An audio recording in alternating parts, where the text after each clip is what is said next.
Hello, welcome to the brundlecast. We are live with Babylonian Hebrew, aka the Blue Lizard. Hold on one moment. Let me get on my.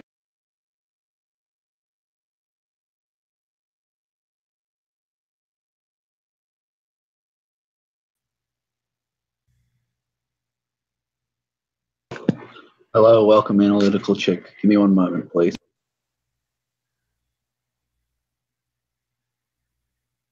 Hello.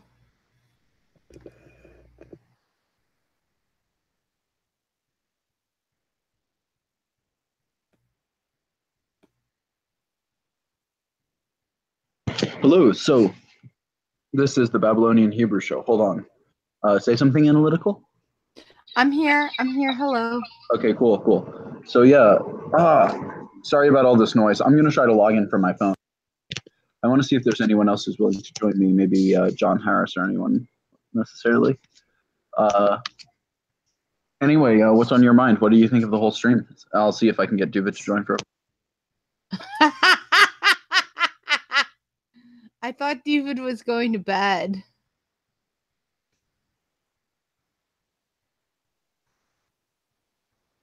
Let's see who's watching. I don't know.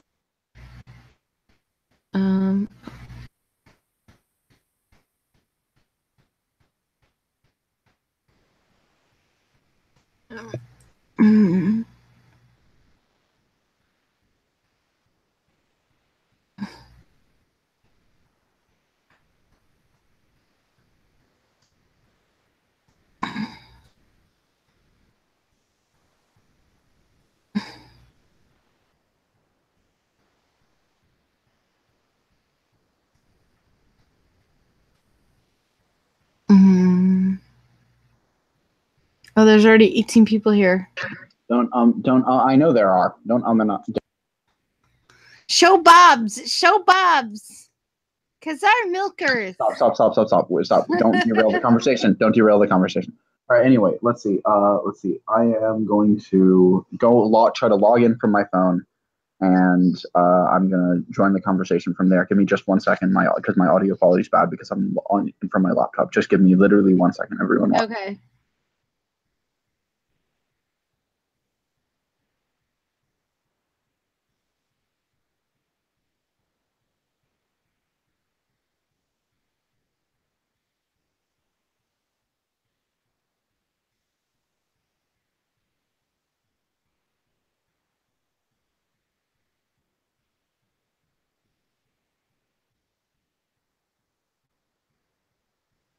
So how is everybody tonight? I might as well talk to the chat since he's changing gears. How is everybody?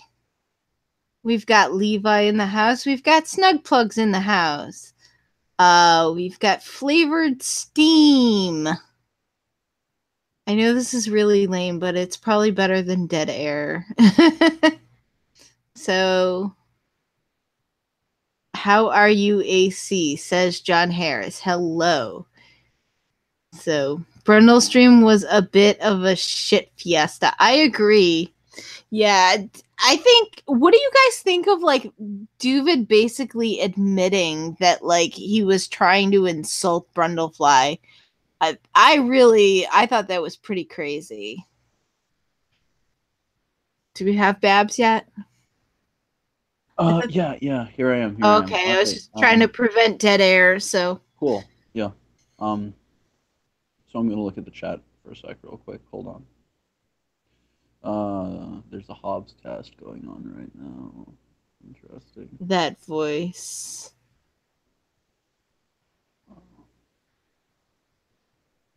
All right. Let's see. I'm gonna post the link in the chat. Right. I'd like if some people could join. That would be nice. Let's see. Hello, fellow big brains, says Taylor Spence. It doesn't. Is there anybody else who generally joins chat in the chat? I don't see. I don't know. There might be. There might not be. I was actually having a chat with Kayla earlier tonight. Oh, cool. What were you talking about? Like I don't know, like JQ type stuff. Really? but it was civil with her. But like I had like I don't the care. major like shit fest with someone right before her. So yeah.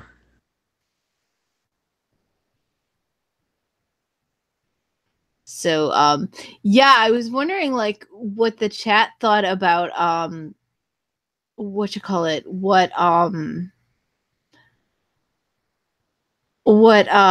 Brundlefly and Duvid, like Duvid basically saying, "Oh well, I wanted to insult you. I couldn't believe that. I was stunned." Me either. And Brundlefly like barely even noticed. So I think you didn't catch what happened. Oh, I knew damn well. Oh, Brundlefly is here. I didn't realize you were here. I thought you were going to bed. It's Brindle in the chat. Brindle in the chat. I just,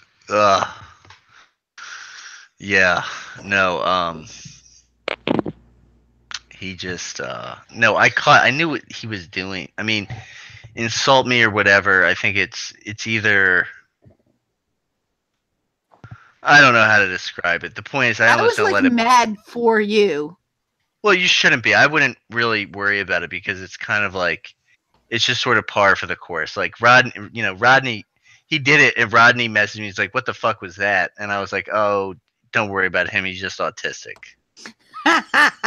Ain't that the truth? Oh, like please don't leave me like a jealous girlfriend. Can you give me a rundown? Can you give me a rundown on the whole Rodney thing? I didn't really understand what's the whole drama that's going on right now. I don't really get it. What with what? Just with Rodney? Break it down and simply. Between Rodney, you, Duvid, Luke. Like, what on earth has been going on? No, Luke, I don't think Luke. Just Brundle, Rodney, and. It's just look. I don't even know. I don't even know. Just talk. Okay. So there was a show last week, or I don't know what night it was. It was called Rodney vs. Duvid, and that was set up with like Rodney wanted to talk to Duvid, so I was like, Duvid, I want to put together a show with you and Rodney. We could talk about like, and I listed a couple of subjects, and then they went back and forth about like what subjects they wanted to talk about. They came to something, and then Duvid wanted to cut me out of the show. And then Rodney was like, "No, Brundle does a good job. Like, we should include, Brundle can moderate or whatever." And then Rodney messaged me on the side. He was like, "What the fuck was that?" And I was like, "Don't worry about Duvid because as much as he wants to, it's like Duvid wants to get back at. I mean, okay, if I was Duvid and there are infinite clips that Mephistopheles Lux has put out there of me like BTFOing Duvid, right? I mean, it's kind of like I've kind of picks on me too, so suck it up and drive on. But my point is like I've kind of pooped on Duvid for a while, right? And so like, if I was Duvid, I would be looking for opportunities to get back at Brundle. Do you know what I mean? And this was like an attempt, and it's like fine, like okay, Duvid, nice try, like. I still fucking drive the ship here. So, like, are you doing the show or not? And he's like, okay, fine. So, like, who's the dominant figure in this? So, whatever. Like, he doesn't threaten me. So, it's all good. You know what I mean? Like, I'm not going to worry about it. Other than, it's just, like, it just points to, like, a certain character thing. Like, I don't know. Like, AC, I mean, as I think anybody who's heard this story like understands, like it's just whether there's money changing hands or not, like it's just a really like shitty behavior. Yeah, like you're clearly not a trustworthy person. Yeah, it's like a guy trying to hang out with your girlfriend behind your back, and he says, "Oh well, I wasn't proposing to her, so it's fine, right?" Yeah. So. Anyway, so there's the backstory. Anyway, all right. Well, what's on everyone? No, I'm good. Other than, did you have? I don't know. Maybe I'll see your questions about my one-on-one. If anyone has questions about my last video, the one called Exoterica, just ask them now. I'll answer them on that. Brundle, go ahead. It's too late. Well, what are you gonna do if that plane with your mom crashes, Babs? I'm not flying anytime soon. All right, I'm just checking because Esau is waiting with his 400 men, Babs. You have to have your mind. You can't be going on plane rides with your mom if you're gonna want a Jewish ethno state, man. If you want any ethno state, you say that I can't go on a plane. Wait, military discipline with those monogamous relationships. You know what I'm saying? No, we have to be real, man. This is real talk. We're dealing with like Illuminati Jews, bro. Rothschild, man. Yeah. You're calling me Illuminati again. Stop. I don't know you. I'm not Illuminati, dude. Why does I don't Judas like the Enlightenment. Judas keeps ending up on these streams, and I'm just not sure why. But I posted the link in the chat. Sorry, go ahead, Brundle. The floor is yours. Brundle, Yeah, tell he the posted it on goyim your Brundle. mess. Brundle, go ahead, Brundle. The floor is yours. no, I just want to say, I guess I want to talk about. It's too late for me. There's a lot of questions about the exoterica thing, but the one that I want to, I guess I'm just gonna ask it and get off. But like, maybe you could react to like Frame Game's reaction to Norvin and like that whole aspect of today's show, and then I'll get off and you. Frame Game's reaction to Norvin is basically where I used to be, in a sense. Like, I used to be one of these people, kind of like Frame Game, who's trying to like go along to get along, but also sort of tries to, I kind of, in a sense, I was where Frame Game was a while ago. It's just that now I realize, I should be a repatriationist. I don't want to stay in the West. I think that living in the West I think that Jews living in the West is just going to sort of keep going as this kind of endless cycle of conflict. And it doesn't matter who's right and it doesn't matter who isn't. But I don't think the Westerners are ever going to like us. They're ever going to accept us. And even if they do like us and do accept us for a period of time, I don't have faith in our people's ability to keep them consistently liking us and to not, and because we're going to not stay in our lane and we're going to push it and it's going to be a self-fulfilling prophecy. It's kind of like what's going on right now. Anyway, I guess those are my thoughts. Anyway, there are some new viewers, so welcome to all the new Hangout participants. Welcome to all the new Hangout participants. If there's anything that's on anyone, or the new Hangouters. Everyone. If there's anyone, any of the new Hangouters have any points to bring up or remarks that they'd like to make, go ahead. If not, then yeah, Babs, I have a question. Yeah, go ahead. Dream, do you testify to the miracles performed? Yes, yes, I do. You testified to the miracles of the Chafetz Chaim. All right, we have that down. Yes. So all right. Your ethno-state has a chance. Yes. Okay. So, Mr. Lux, what's on your mind? Oh, I just got off of my stream, obviously, a little while ago. I'm kind of, I'm just dazed. I just wanted to pop by and just see what's going on with the Frame Game thing. And it's interesting, Babs, to hear you discuss the concept of repatriation. So you're saying that Frame Game is in a state of mind that you used to be in. So I assume this is a state where you regard living in the West as an inherently good thing, and that the West ought to be preserved in such a way that you can live in harmony with Westerners. Is that kind of what I'm getting? Sorry, could you rephrase the middle part of that? It cut out for me for a second. Something about living in harmony with Westerners. Oh, just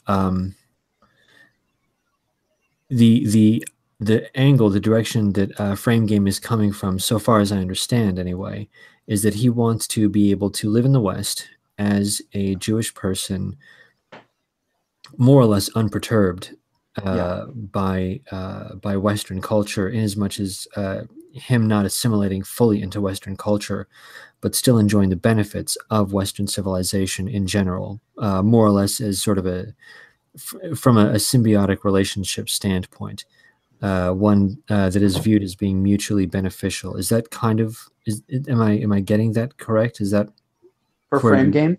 Yeah, Frame Game? Yeah, but that's not my stance at all, because I'm basically like a repatriationist. I kind of want to make a parallel civilization, and my goal is not to foster harmony. My goal is not one of my sort of tertiary goals is to end conflict or end the cycle of conflict, but my main goal is effectively to channel our people's civilizational resources in a healthier direction. And I think that involves channeling it towards ourselves rather than against other civilizations, which is inherent to the nature of social dynamics in the sort of zero-sum diaspora conflict, which arises from multiculturalism.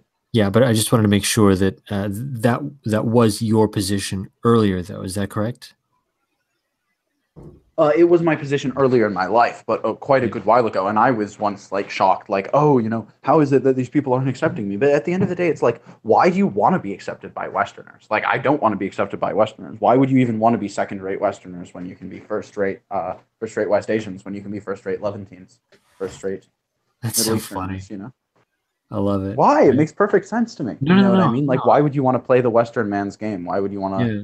I mean, I might sound like I'm being sardonic or something, but that's not. No, hardly. It makes perfect sense to me. It's also the most moral solution. I made a video about moral repatriationism a few nights ago. Yeah, I completely agree. There's a part of me that, in the back of my head, I just think, from a large viewing all of my thoughts, my values. I honestly have a hard time saying to myself, I'm going to regard America as being the homeland. To me, it's still Scotland. It really is. It's still Scotland. And, speaking of repatriation, I mean, if Scotland was not turning into Orwell's 1984, I would give thought and consideration to moving there. It's weird. Anyway, that's it. That was my big thought. Yeah. No, I mean, I see. Like, it's weird, but that's because Scottish people were integral to the conception of America. You could say Jewish people are integral to the conception of America also, but I say that Scottish, Irish, and English people are much more sort of, I guess, as it were, the people who created America. And if you look at mostly throughout the course of American history, like the norms, the beauty standards, the language, the everything goes more towards British Isles customs than other customs. Yeah, I would say specifically the Brits a little more than the Scots, but splitting hairs at that point. I mean, the difference isn't all that great, but whatever. I think Scotland is worse. I have an online friend from Scotland who's like in our sphere of political YouTubing, and he's like, yeah, it's really bad over here. He says Scotland is the worst of like the sections of the UK. Dude, it's really bad. I was actually flatly horrified when I saw two things. One of them was, and I understand that this,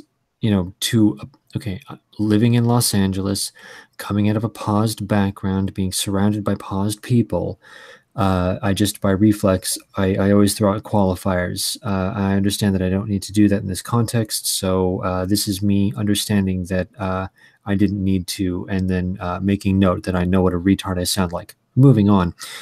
I saw a Somalian dude in a kilt, and that was actually the moment that I became an ethno-nationalist. That was the moment when I saw a Somalian in a kilt. I couldn't take it. Are you sure it wasn't like his Muslim dress? Because I'm watching this series Islamicize Me for Ramadan, but an anti-jihad guy is putting out, and he says like the men are supposed to squat to pee. Yeah, it was a kilt. He was wearing a kilt. He was wearing.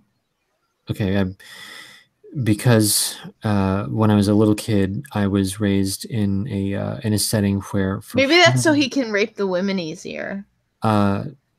I was raised in a setting where, for some reason, it was just decided that we were all going to discuss Scottish things for the Scottish kids. So I was raised to understand certain concepts about Scottish history and, whatever, the culture and all that. So I'm very familiar with the dress. And when I saw a Somalian dude wearing, what is it? My prom dress is not your fucking, or no, my culture is not your fucking prom dress. Basically, that was it in a nutshell.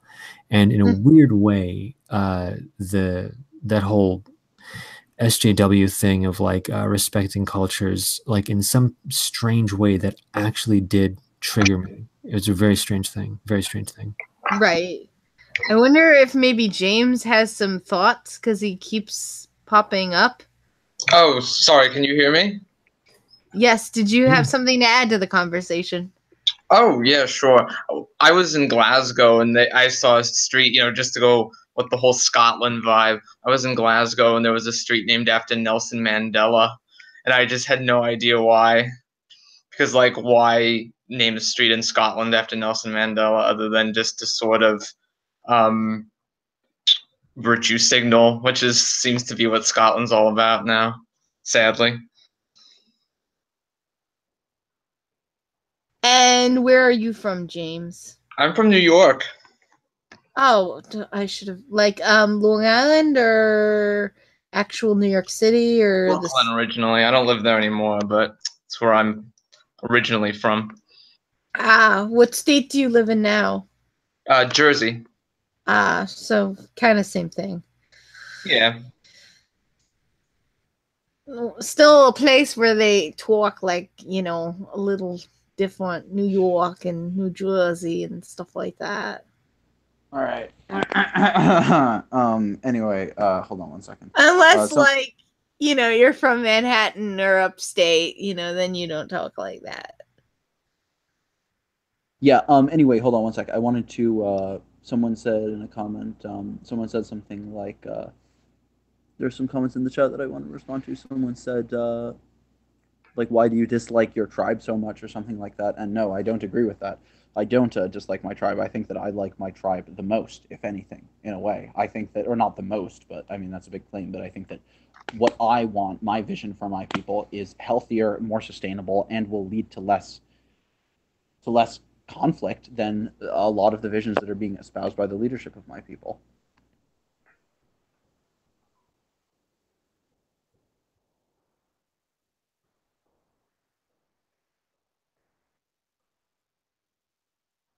Right.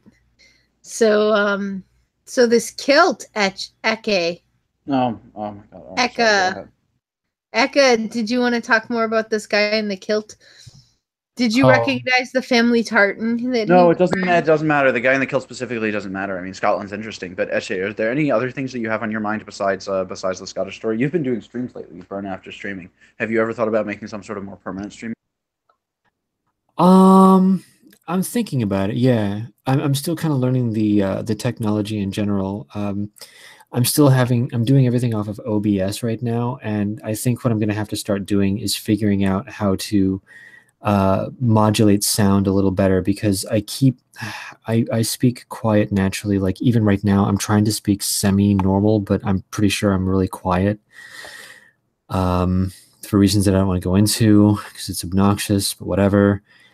But yeah, I need to learn how to do more professional style streaming, because I love the Hangouts, but with the Hangouts you can't do things like play videos and do slideshows and crap like that. So yeah, I mean, it's not that I want to do streaming like as a regular thing, like JF style or anything, but it is fun. It's actually quite enjoyable. There's people that hang out. You have little conversations and whatever. It's neat. I actually enjoy it a lot. It's cool. Yeah, I mean, I wish I had like really cool stories, man. I don't. I'm just tired. I'm exhausted. I was gonna start brushing my teeth and get ready for bed, but then I saw this and I was like, oh, I want to go and say hi. God damn it. Yeah, don't worry about it. No. Someone's asking.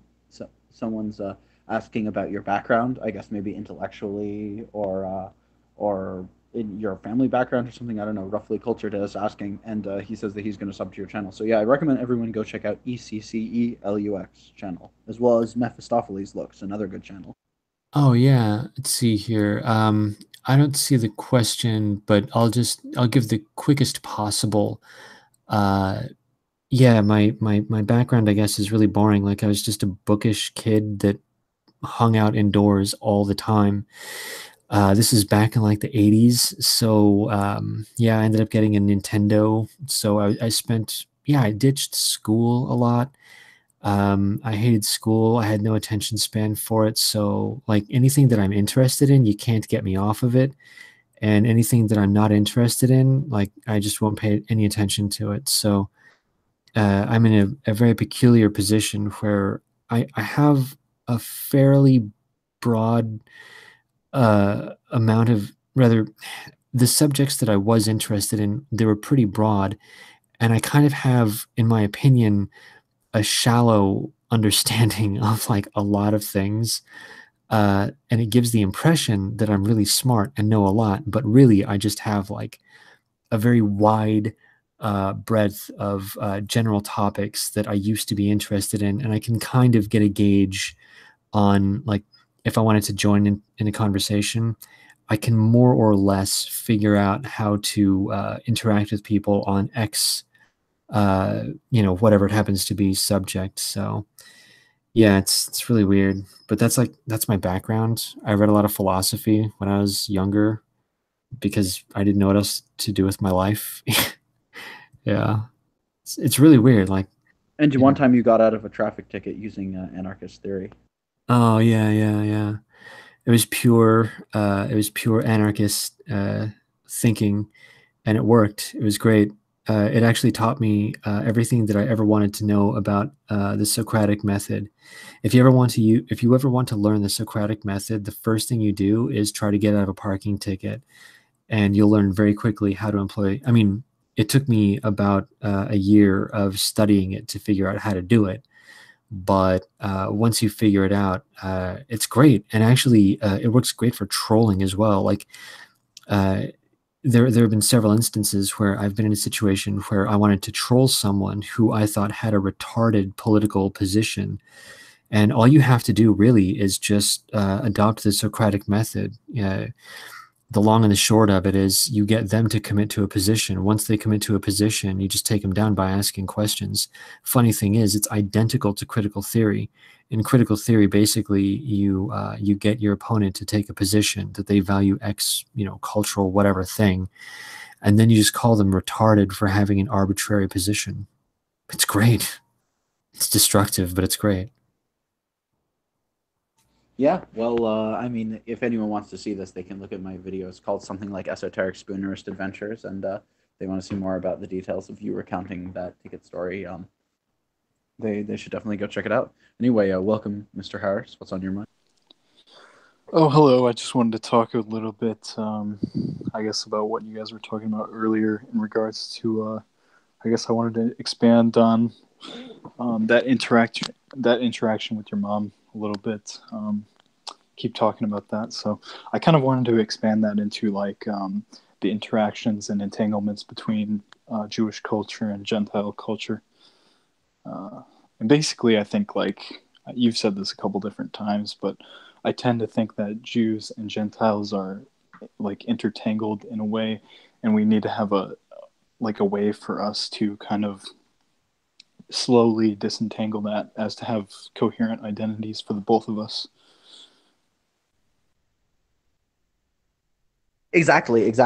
Like the Jews, like, see, here's the thing is if you're a minority, all right. So as a minority, like, if you're a minority living in a diasporic state, like, some options present themselves, but two big options that are going to be there is make the environment and the mainstream status quo or indigenous culture more amenable to yourself and to your civilization and to your safety. And then the other question is the other component would be the other path would be sort of make yourself more like that civilization. Then the other one is, of course, separate or repatriate, and then there are sort of like various in betweens, or you can try to like synthesize or like make some sort of like beneficial symbiotic relationship. But for me, I think that loss of culture for either the mainstream civilizational group or for a minority group is bad, is detrimental as far as I see it, and I'd like to see both cultures be preserved, rather. And I think a lot of people like Norvin like are so like he's so extreme compared to me, but like if you look at Frame Game, he's kind of like he's an intermediary step between like what kind of path we need to go on, and like so that's why I'm not like that hostile towards him. I think like he's someone who's, even though he has his own, I guess, perspective on things, he's trying to disentangle this whole thing that we have going right now, and that's why I think he's a good guy. He's doing good things, and regardless of like if you think assimilation is possible or not, like we're starting to get off on the right path by Frame Game talking about these sorts of things.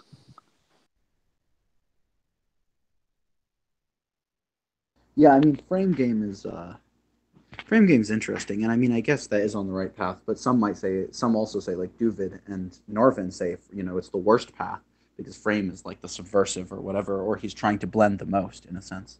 I don't know. You see you see where they're coming from? Yeah, right? and I understand that perspective, but I tend to think that if Frame is authentic about his views, and I tend to think he's honest because he's never honest, and he's authentic that he wants to assimilate to America. I mean, here's another thing: is like America is like no man's land, so we're kind of what we're really arguing about is like what is supposed to be the Exactly. character of America is abstract, sort of. And I was on a stream with Analytical Chick recently, and there was a guy who was basically expressing this.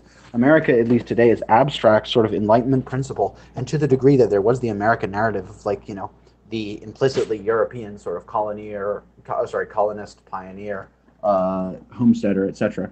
That has been effectively replaced with the concept of this sort of, I guess, kind of, for lack of a better term, like I was talking about this before, like America now has had its culture Hebraized, or not Hebraized necessarily, but it's been like it's been very heavily influenced by the zeitgeist of kind of like the diaspora Jewish mentality and experience and that kind of minority perspective.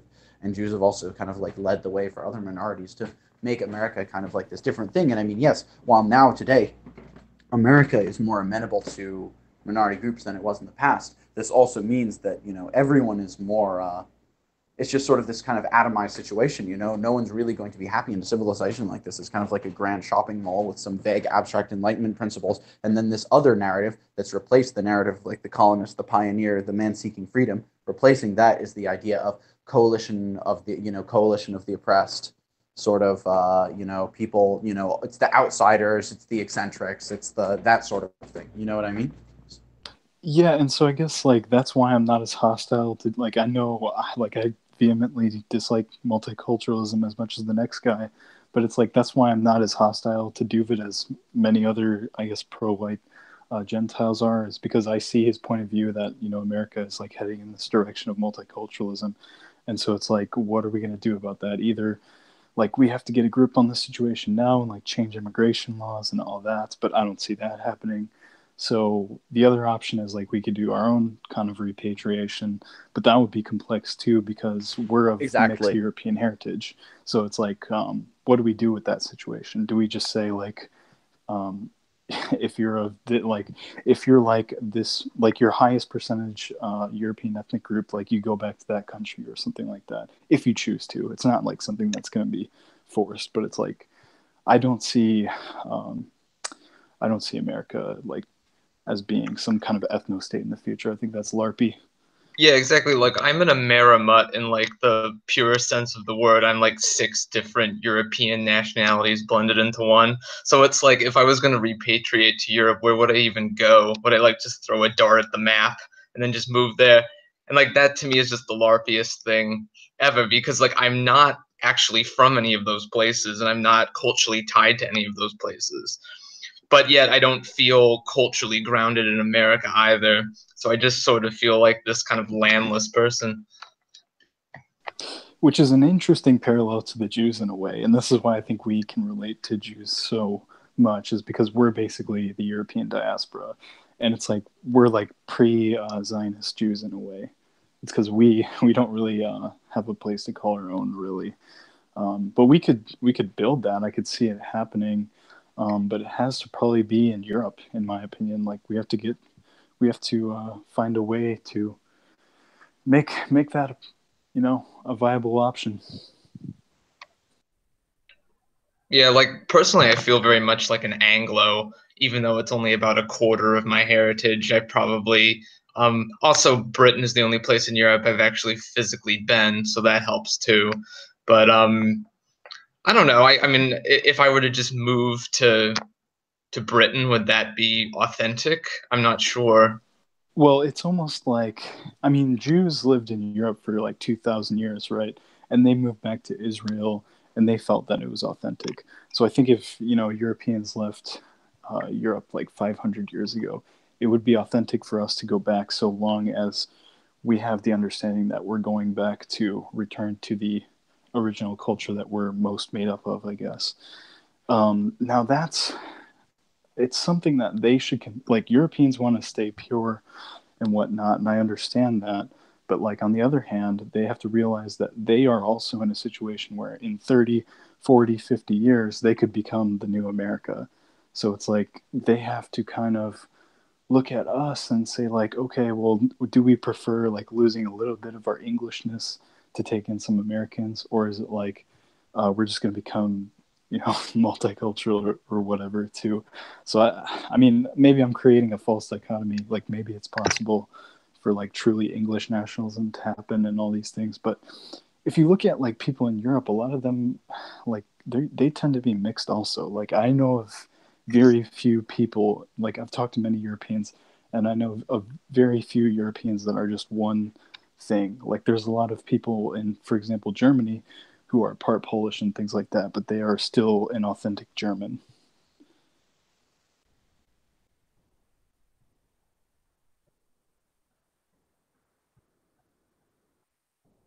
Yeah. America. I mean, it's interesting. There's some comments in the chat that I'm going to read real quick. Someone said that's what you guys memed into reality, melting pot. You guys, as in us guys. And then someone says something like, assimilate into what? Being a hedonist and shopping at Macy's? And yeah, exactly. The American identity kind of has become this hollow consumerism in a lot of ways. If America was to become something, what would it become? And Cater Endless actually has some good ideas on this. He talks about the kind of the concept of the frontier, or he draws upon some earlier kind of like American imagery from various points in history. But I mean, how would you be able to resuscitate American culture as anything but going down the path it's currently going down of this sort of globo homo gayplex with corporations where everything's it Yeah, could be because like like what is American culture in 2018 really besides just like blatant capitalism? You know, it's like you worship consumption. That's American culture. Like people are saying it's like the Olive Garden and the shopping mall and you know your Ford F-150 truck and your giant television and you know your whatever sports team you worship. Like that's what it means to be American. Now that doesn't mean, I guess, that we couldn't create something sort of out of the ashes of what it currently is. But I personally don't see myself very invested in that project because I'm not like an American nationalist in any form. But maybe other people would be into it. I don't know. I think an American nationalism would be similar to like a Brazilian nationalism, where it's like it's almost like it's very hard to define, but it's still something, you know. Like Brazilian nationalism is based around like Catholicism, and it's like their historical kind of memory, but it's not based really around some sort of racial narrative. So maybe something like that would fit for America. I don't know, man. Like it just seems like seems like we got a lot of work to do, to say the least.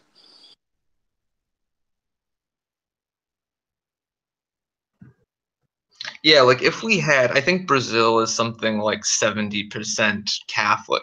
So if we had a majority religion like that, maybe that would be a place to start, but we don't even have that. I mean, I can't even think of one common trait that sort of unites like a 2/3 majority or larger of the American public at this point. Well, money, I would say, but like you said, like Money worship. yeah, and it's like money is the lowest common denominator, you know.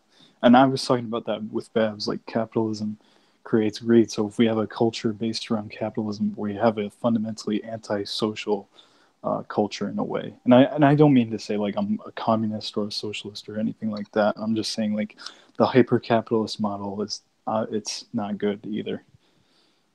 Yeah, a lot of the sort of criticisms of Jews that come from the white nationalist, alt-right, whatever wing of the spectrum, a lot of it seems to me projection in a way, because they'll say, you know, Jews worship money and Jews are these landless people and Jews, you know, this and Jews that. And in some ways it's like they're describing themselves, you know, at least in an American context. And then they say, well, you know, Jews created this culture in America. Like it's all, that's why they think there's sort of a Jewish plot behind everything that they don't like. But in reality, it's like there was never a gun to your head. You know, if you became a degenerate or a hedonist or a consumerist, you know, you did that willingly and you can leave it willingly. It's the agency argument. Like it's like I hate when Luke like memes the white agency argument, but it's like it has some truth to it. Like we have agency, we can't just blame all of our problems on other people. It's certainly true that a lot of problems in America comes from the multicultural aspect of it, but it's also true that we have, we as whites also were smart. Just look at what we created in like the early 20th century. Like it's the technology that we did and the organization we had, and it's completely fallen apart. It might be because we're just at the end cycle part, like the Kali Yuga we always meme about. But yeah, I think we just like we are fundamentally starting a new cycle, and we are just trying to parse like what we're gonna do. I think there's going to be a split of maybe two different mentalities, like one being like a kind of European repatriationist, and maybe one being like an assimilated American with the understanding that you are also affirming white identity and you're okay with multiculturalism. Like maybe that's something that we could do. I don't know. I'm convinced that America is just going to balkanize in the next 50 years. I think there's going to be an admittance. I mean, it's going to be slowly a long grinding halt, but eventually people are going to come to the conclusion that the country's now ungovernable, and we're starting to, at least that's what I think, and eventually it'll just break up. And the California secessionist idea is actually like starting to catch fire very slowly, but it's not beyond the realm possibility that states will start breaking away, and then we'll just be sort of this ruin of a nation.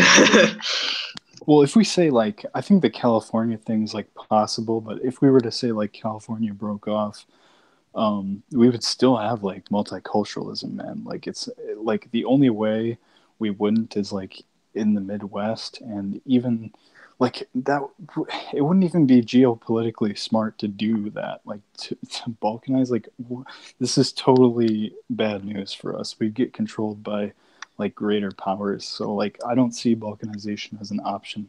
I think the union has to stay together, and we just have to learn to manage multiculturalism if it comes upon us.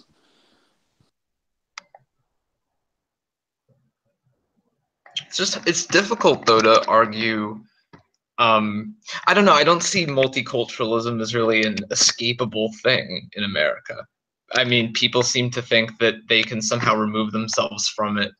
But it's just we're too far gone at this point. Like people say, well, if you do this and you do that and you do this, then you can return to like 1950s demographics and stuff. And I don't know. I just don't see that as plausible in any way. Well, there's no political will for it either. Like yeah, it would be different if people were really mad and they were like, well, let's go back to 1924 immigration style, bringing people in from like Scandinavian countries in the UK. But like people are totally not for that. At most, they want to stop immigration, but it's like stopping immigration won't solve the problem either, because we have various different ethnic groups who are already in this country legally, and they're citizens, and so like we just have to deal with that. And that's why I'm saying like maybe Duvid is right in a sense, but not completely right. Like maybe we just need to learn to manage multiculturalism, and then if you want to live in a homogenous area, like maybe we should work on Europe, and that would be also clearly like there would be a clear moral argument for it too. It's because like you could say, well, this is like the clear indigenous land of Europeans. It's like we originated here, and you can see like all these like the names of countries are specifically named after ethnic groups, whereas America, like it was originally Anglo, then it turned German, and then it like Eastern Europeans and Southern Europeans started coming, and then like lots of people from South and Central America started coming. So it's like it's much more clear argument to just say like Europe is our homeland. Like if you want to live in a homogenous area, go to Europe. If you want to live in a multicultural area, well, not if you want to live in a multicultural area, but if you like prefer to stay in America, you're going to have to accept multiculturalism and try and make it comfortable for you. Yeah, and the ethnic homogeneity is not going to necessarily defeat the degeneracy. You know, like probably one of the whitest major cities in America is Portland, Oregon, and Portland, Oregon is like a bastion of sort of like liberal hedonism. So I don't, I think that's another sort of fallacy is people think that the ethnic homogeneity is going to bring about some kind of liberation from degeneracy, and there's no evidence that that would be the case at all. You need, before you obsess over sort of living in an area where everyone necessarily looks like you should work on your own group and your own community and make sure that people have the right values and ethics, and then maybe from that will come more positive change. I totally agree with you, and I think like the ethnic nationalism stuff is kind of a utopian solution in a way. It still has like the idea that if we just have this like right material condition, almost like that, we are going to create a society that's like so much better than the previous one. But it's like, I mean, Japan is pretty homogenous, but it has a lot of problems too. So it's not just the ethnic homogeneity part. It's also like you said, it's the degeneracy, it's the demoralization, it's the like modernity in general, basically.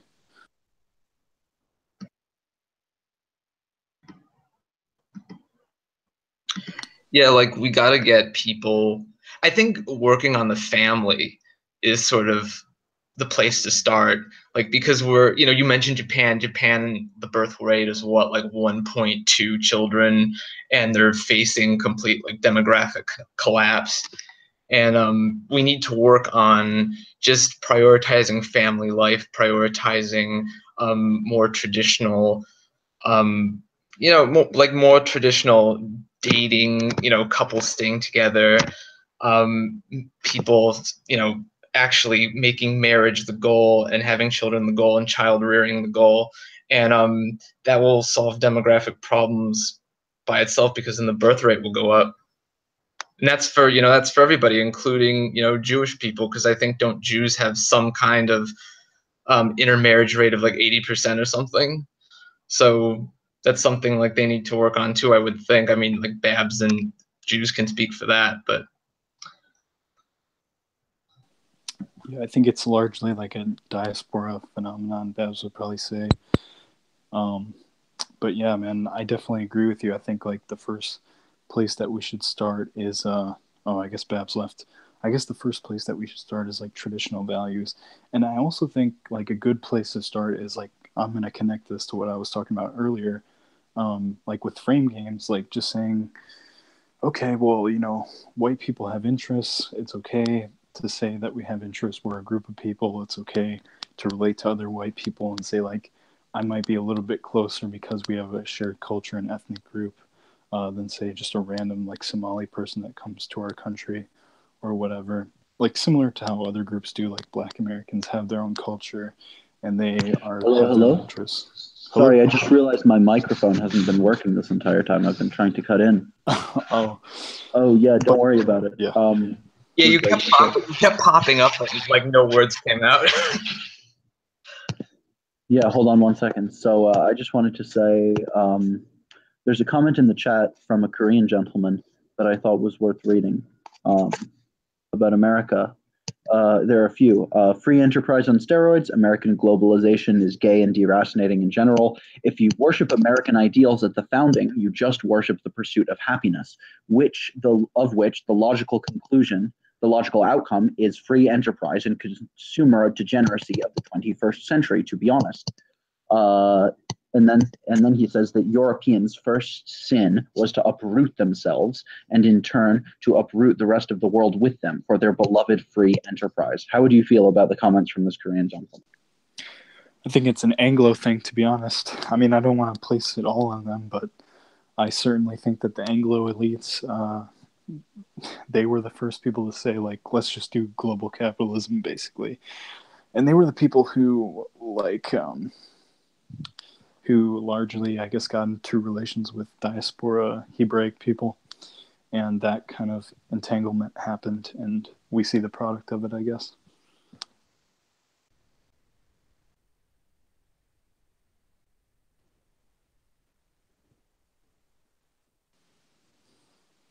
Did you hear what I said, Babs? Hello. Can you hear me? Yeah. Yeah, Do you want me unfortunately, I didn't hear any of what you said. Could you Okay, restate it? I'll repeat it again. So I basically said I think that's actually more of an Anglo thing rather than a European thing, and I think the interaction between like Hebraic or Judaic peoples and Anglos, and their like sort of they're just interactions together have kind of influenced them, and maybe they took on more of that kind of global worldview, cosmopolitan worldview, and maybe that's why they went with the global capitalism thing. Yeah, maybe, perhaps. So it doesn't apply to all European. Yeah, and Americanization is based off the Anglo thing. And because I made a response, the same Korean gentleman said it is modernity. Japanese salarymen lack the close bonds and communal lifestyle, and it all entails, from duties to service to one's domain, of pre-modern Tokugawa era Japan. So that was lost. No, and then I made a point to him after that, and I said, well, Japan was also kind of forcibly Americanized and Westernized in some capacity, but it isn't truly Westernization. Yeah, the eternal Anglo isn't something to be ignored. And I mean, to what degree do all of you think that the Enlightenment plays into what's occurring right now? Well, in wasn't society, in America the world? first country like founded on Enlightenment principles? In a sense, yeah. Yeah, so America is sort of the first child born of the Enlightenment. So I guess it would be the worst because it's been around the longest, sort of pushing this. Yeah, I mean, Yeah, I mean, it's a principles-based country in a sense, but in another sense, it also wasn't. In another sense, it was just sort of a colony of Europe.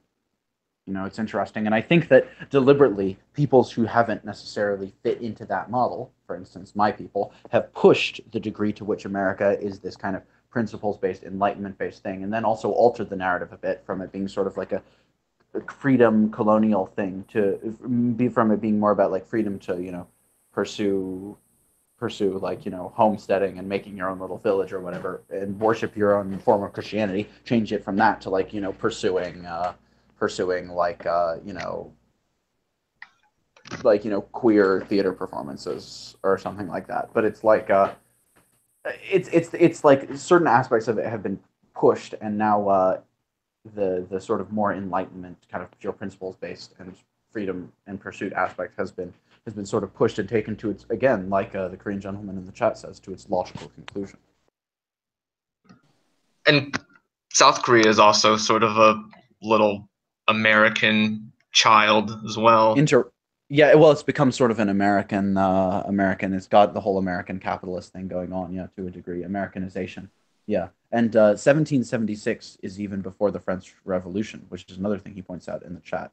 And Tale of Spence also points out that the French and Spanish both as well engaged in the same proto-globalist New World imperialism. Perhaps this might be something to be looked at and considered when it comes to looking at the rot of present civilizations in the world today. Or maybe not. Maybe it's just a red herring. But I think that this certainly deserves attention, from my opinion. But then again, someone like Norvin would probably just say, "Oh, I'm just doing this. I'm just talking about why this stuff is bad because I'm trying to obscure from the real problem, which is the Jews." But what I'm not sure if he fails to understand this, but what he doesn't realize is that in a sense, the Jews or the Hebrew people have been the ultimate bearers of this sort of deracinated, cosmopolitan, urban, diasporic deracination, disconnect from tradition, disconnect from ancestors, etc. in an interesting way. So I think that there's so much here to go into. It's really it's almost like a force of nature for anyone here who's read about like the Kali Yuga, for any gay non-fans or any people who just like to read know about much about Hinduism or think much. I mean, do you guys think that, like, what do you guys think? Do you think that sort of things just sort of move on their own, like morality, that we're on this kind of grand moral cycle, or do you think that humans can control it? Do humans come from ideas, or do ideas control humans? Or does like a broader civilizational spiritual force control everything, and we're simply just locked into the cycle, and we simply need to ride it out, as it were, ride the tiger? I think we need to surf the Kali Yuga, man. That's what I think. But I wanted to ask you a different question, but I'll let other people respond first to your question. I think we all have free will, and that ideas are generated by men, and then sort of the masses have the option to either follow the idea or reject it. So I don't know. I tend to be very critical of groups like, degenerate societies I see as degenerate of their own volition. I don't believe that this was sort of done to them, which is why I'm sort of inherently against victim narratives, because, as I see it, like no one like takes over and like imposes the gayplex on you in like a far left fascist state. Like that doesn't happen. Like you let it happen to you and you accept it and you embrace it, and then it just eats you alive from the inside out, and then decades later you just wonder what happened. Yeah, I think that's a really stoic perspective, I think. I don't know why, I just get that feeling. Maybe I'm wrong. Maybe the stoic is the wrong word for it.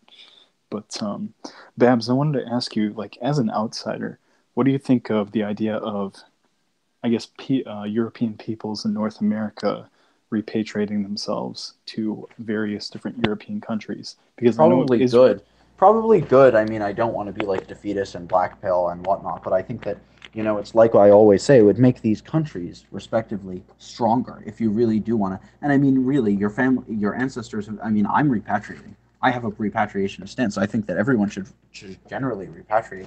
I think that, as beautiful as America is, as the New World is, like I can see the argument for, the vision of the European colony in the New World, as it originally was. But if that vision is no longer sustainable and you do wish to live in a society that is, something that you feel, not even feel more connected to, but I get it. Sorry, go ahead.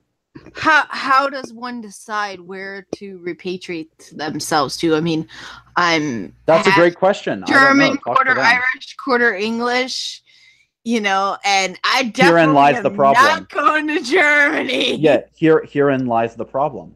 Herein lies the great question about repatriating people who come from mixed backgrounds. It's not really a possible thing, and this is the thing about America. Israel seems to have a policy that they will accept, and obviously Israel is kind of a special state because it's for all Jews. Italy has a similar policy, though. Italy will also accept people who are 1/4 Italian. I guess what I was saying is the nature of Israel is based on Jewishness, whereas the nature of certain European nation states are based on nationality, and this is why people want specifically a white state to go to. And that would be, I guess, more in line with Israel's vision, which is a pan kind of Jewish state. But maybe it's not meant to work for us. Well, it's not necessarily pan-Jewish state. It's another vision of it originally was sort of a state for everyone of at least partial Hebrew ancestry, because at that point in time, the idea was that people in the world were being persecuted for being of Hebrew ancestry, but also practicing Judaism as well. So it was a kind of a combination of both those things. And now the Judaism component is more prominent in terms of Hebrew immigration policy. Yeah, but, I meant more of what you were saying, the ethnic part of it, of Jewishness. Yeah. Sorry, I get the Hebraic. No, I get it. I'm sorry, I didn't mean to get all nitpicky. I just wanted to sort of explain. I don't really necessarily view it as pan-Jewish, although some people might, Sorry, go ahead. But maybe the solution for us is you kind of... and this might be kind of LARPy, but it might be the solution. We just take a DNA test, see what you most are a descendant of, and then you go there. If you're comfortable with that, if you're not comfortable with that, you can stay in America and live in the multicultural kind of post-empire or whatever. Personally, I think I would feel better in the UK almost than in some Neo Brazil in 100 years from now, from where I live in America. So I don't know. It's just the problem is just getting people to realize we've lost so much, but we also haven't lost much at all in the same way, because was it really ours to begin with? What is the idea of America? We always come back to this, and if America was never clearly defined, then we feel like we're losing something, but what have we lost in a way? But Bev's just dropped off again, so I don't know. What do you think of that, James? Yo, I gotta be right back. Be right back real quick. Something just came up. I'll be back in like Sure thing. maybe like 10 to 20 minutes. Peace. Yeah, I think what you're describing sounds honestly like the best conceivable option. I agree with you. I'd feel most comfortable in the UK too, and I don't know if that's just because I'm an English speaker and kind of we get more British culture here than, you know, any other European. Like, you know, I mean, I've seen probably what 100 movies from the UK, when I've seen maybe like 5 from France, 4 from Italy, 2 from Germany in my life. So maybe that's why we feel more drawn to Britain, is because we are just sort of in the Anglosphere. So that's, you know, what makes the most sense. But I don't know. I'd want to, if I was going to move to Britain, I'd have to move to, you know, like a countryside town where people were still, you know, A, British, and B, had some kind of moral, ethical compass and a grounding in hopefully the church and in their own culture, because the major cities in the UK look just as screwed as the cities in the US do. I think Yeah. I would actually argue that London is in worse shape than like New York City. Oh, it's definitely in worse shape than New York City. I'll take de Blasio over Sadiq Khan any day. I mean, de Blasio isn't much better, but yeah, I mean, he's a fucking commie. I recently did a video about the red-green axis of power, and that's like basically where communism and Islam meet in order to gain power. The communism wants to use the rules for radicals to basically like disturb a society and turn it into like a mess. And then Islam has something called the management of savagery. And that is their guide, similar to the rules for radical, that they want to use to basically teach, you know, they're teaching the jihadis how to like harness the power of like after they've gotten the communists to fuck up our societies. The management of savagery teaches them how they're supposed to manage that savagery that the communists are making for them, and then for them to come out on top. Yeah. See, I see de Scary Blasio. stuff. Scary fucking shit.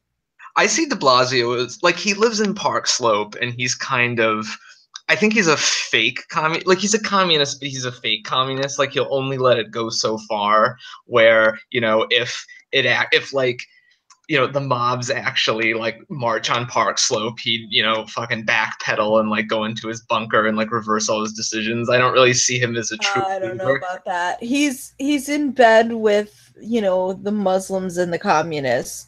Well, of course, because all the leftists are, but I don't think that I think he's a fraud, essentially. Whereas Sadiq Khan is, I think, a true believer. Like, Sadiq Khan's vision. Well, de Blasio may be getting paid off, and that may be his motivation. And Sadiq Khan really wants to destroy the UK because, you know, he's a Muslim. Yeah, and he's always making these pronouncements, Sadiq Khan, about how, you know, they need to like defeat Brexit, and he's always trying to manipulate members of parliament to sort of vote in ways that he wants them to. And it's like, you're the mayor of London. Like, terrorism is part and parcel of living in a big city. Except, funny thing, Warsaw has no terrorism. Tokyo has no terrorism. Why is that? Those are both pretty big cities. Interesting. And actually, until de Blasio dismantled our terrorism program, we didn't I don't think we had anything from 9/11 until he dismantled it. Yeah, I'm trying to think if there were any attacks under Bloomberg. I can't think of any attacks under Bloomberg because I can't either, and I moved here right after Bloomberg took office. Because de Blasio has had the truck running over people on the West Side Highway, and then he had the bombing in Chelsea. Right. Yeah, the crockpot bomb. Just those. Oh, no, Bloomberg had attempted. There was that guy that tried to blow up his car in Times Square, but that was that was a failure because he didn't wire it right or something. Well, But- and don't forget, speaking of failures, we had the incident with Ula. Hickory dickory dock, Ula messed up his clock. Oh, that's right. Yeah. Something, and also messed up his cock. It's like so sad that we can't even just in one city we can't even remember all the attacks and attempted attacks. There's like been so many of them. And I live here and you grew up here. Oh yeah, and I only live like 45 minutes away now. So Yeah, so you're basically still in the area. right, exactly. Like all my, news is New York and everything. Yeah, and your family is probably still here, right? Oh yeah, they're all still there. Yeah, and that also I moved out here for work because I got a job in Jersey. So I think if I actually like had family in Buffalo that I was in touch with, I'd probably actually know what the hell goes on there. But I mean, I grew up there. I don't really know what goes on there anymore because like I don't have anybody there. But if I had someone who lived there, I'd probably, like be on the phone with them and they'd be like, "Oh, this happened, that happened." well, you're right in Buffalo. You're right up there near base Toronto. Another little slice of paradise on earth. Yeah. I mean, Buffalo wasn't bad when I left as far as like the immigrant thing. Like we had Puerto Ricans who are like legal to be in the US. But my understanding is now they are planting some immigrant communities in there, but I think it's still like way behind. Like New York City was like it was a little bit of an adjustment to move here, but I had lived in the ghetto before I moved here, so it wasn't too much of an adjustment. But one thing that shocked me was like meeting all these people and like finding out like, oh yeah, I came here as an illegal and some organization like got me residency. Like, what? So I had that happen a few times, and so it was definitely a red pill. I mean, I wasn't like telling these friends of mine, but like, inside I'm thinking like, what the fuck? Like what's going on that this is being allowed? Where are you from? Not okay. What region of the country? If you don't want to say specifically what state. Me? No, John. Oh, me, I don't want to talk about my personal life. I apologize. I mean, like north, south, west, midwest. Like very vague. I don't want to say. I'm sorry. Okay, guys. well, how about this? Is the area where you come from, is it plagued with like the illegals and stuff, or no? It's changing. Let's say. So it wasn't, but it's starting to be. Yes. Yeah. Sorry, I was From interacting with the chat a 2020! little bit. Yeah, I mean, I hope so. I hope Trump gets reelected. I hope. I know he's under a lot of pressure right now with the investigation and stuff. I think he has the support, as a lot of people that didn't vote for him are coming around. But the scary thing is they cheat. They cheat in elections, and we know this. So, and hopefully, like, the right won't sit there and go, oh, well, we have people, and, like, be complacent and not go and vote. And not push people they know to vote, and so on and so forth. I just wouldn't put your faith in democracy. That's just my best advice. Because it'll only end in tears. Speaking Tears of and tyranny. we're talking about Frame Game. I saw him, I think a couple of months ago, or I should say I heard him on the stream, and he was talking about Texas and how the demographic changes in Texas mean that by 2024, I think he said that it's going to be a blue state. And then he's like, and that'll be game over because then basically the Democrats are going to, like, will be a one-party state ruled by the Democrats, and then the left will get everything they want. And I mean, he's much more committed to America than, let's say, I am. And I feel for those people. Believe me, So I'm not. where are you committed to? Like, where do you want to go? Are you looking to go to Israel like Babs? Well, I'm not Jewish, so I couldn't go to Israel. Oh, okay. But I'm not really committed to anywhere at the moment, honestly. I'm committed. I'm a religious person, so I'm committed to my faith. But beyond that, I'm not so sure. Like, I like John's perspective about possibly repatriating to Europe, but I don't know if that's going to be possible because the Europeans would have to allow for that. As of now, we can't just move to Europe. Do you really think you'd want to live in Europe the way Europe is now? Well, you have to understand the perspective of, like, it's our, like, we have to change it. Like, I'm not saying Europe is perfect as is, but it's our indigenous land, and we can't just literally let it go to crap and say, like, oh, America is our new indigenous land. That would be kind of inauthentic, in my opinion. So, yeah, there is a lot of problems, but there are problems that we have to fix, And so that's just a big responsibility on our part. Do you think there will be a demand? You guys hear me? Yeah, we can hear you. Okay. Do you think there'll be a demand, like a significant number of Americans who even want to repatriate?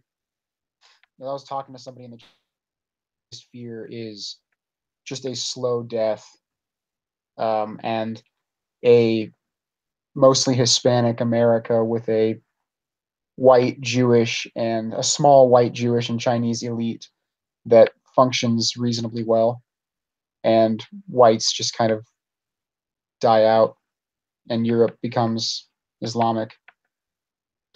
Well, this is why the European nationalist movements are so important. It's because, like, if they fail, then we are in kind of a Latin America scenario. But here's the other thing. Like, you guys have to realize that what's really dangerous is, multiculturalism is dangerous in and of itself. But the really dangerous part of America is if it goes multicultural and we retain the ideology that we currently have of anti-whiteism. If we were multicultural and we didn't have this anti-whiteist attitude, the country might be bearable to live in, But yeah, that's one thing that has to be. It definitely would be, because that was, like in the 90s, we were fairly, we were multicultural, racism was broken down. And one big difference is when America really started to go down the shitter was when we started letting in so many,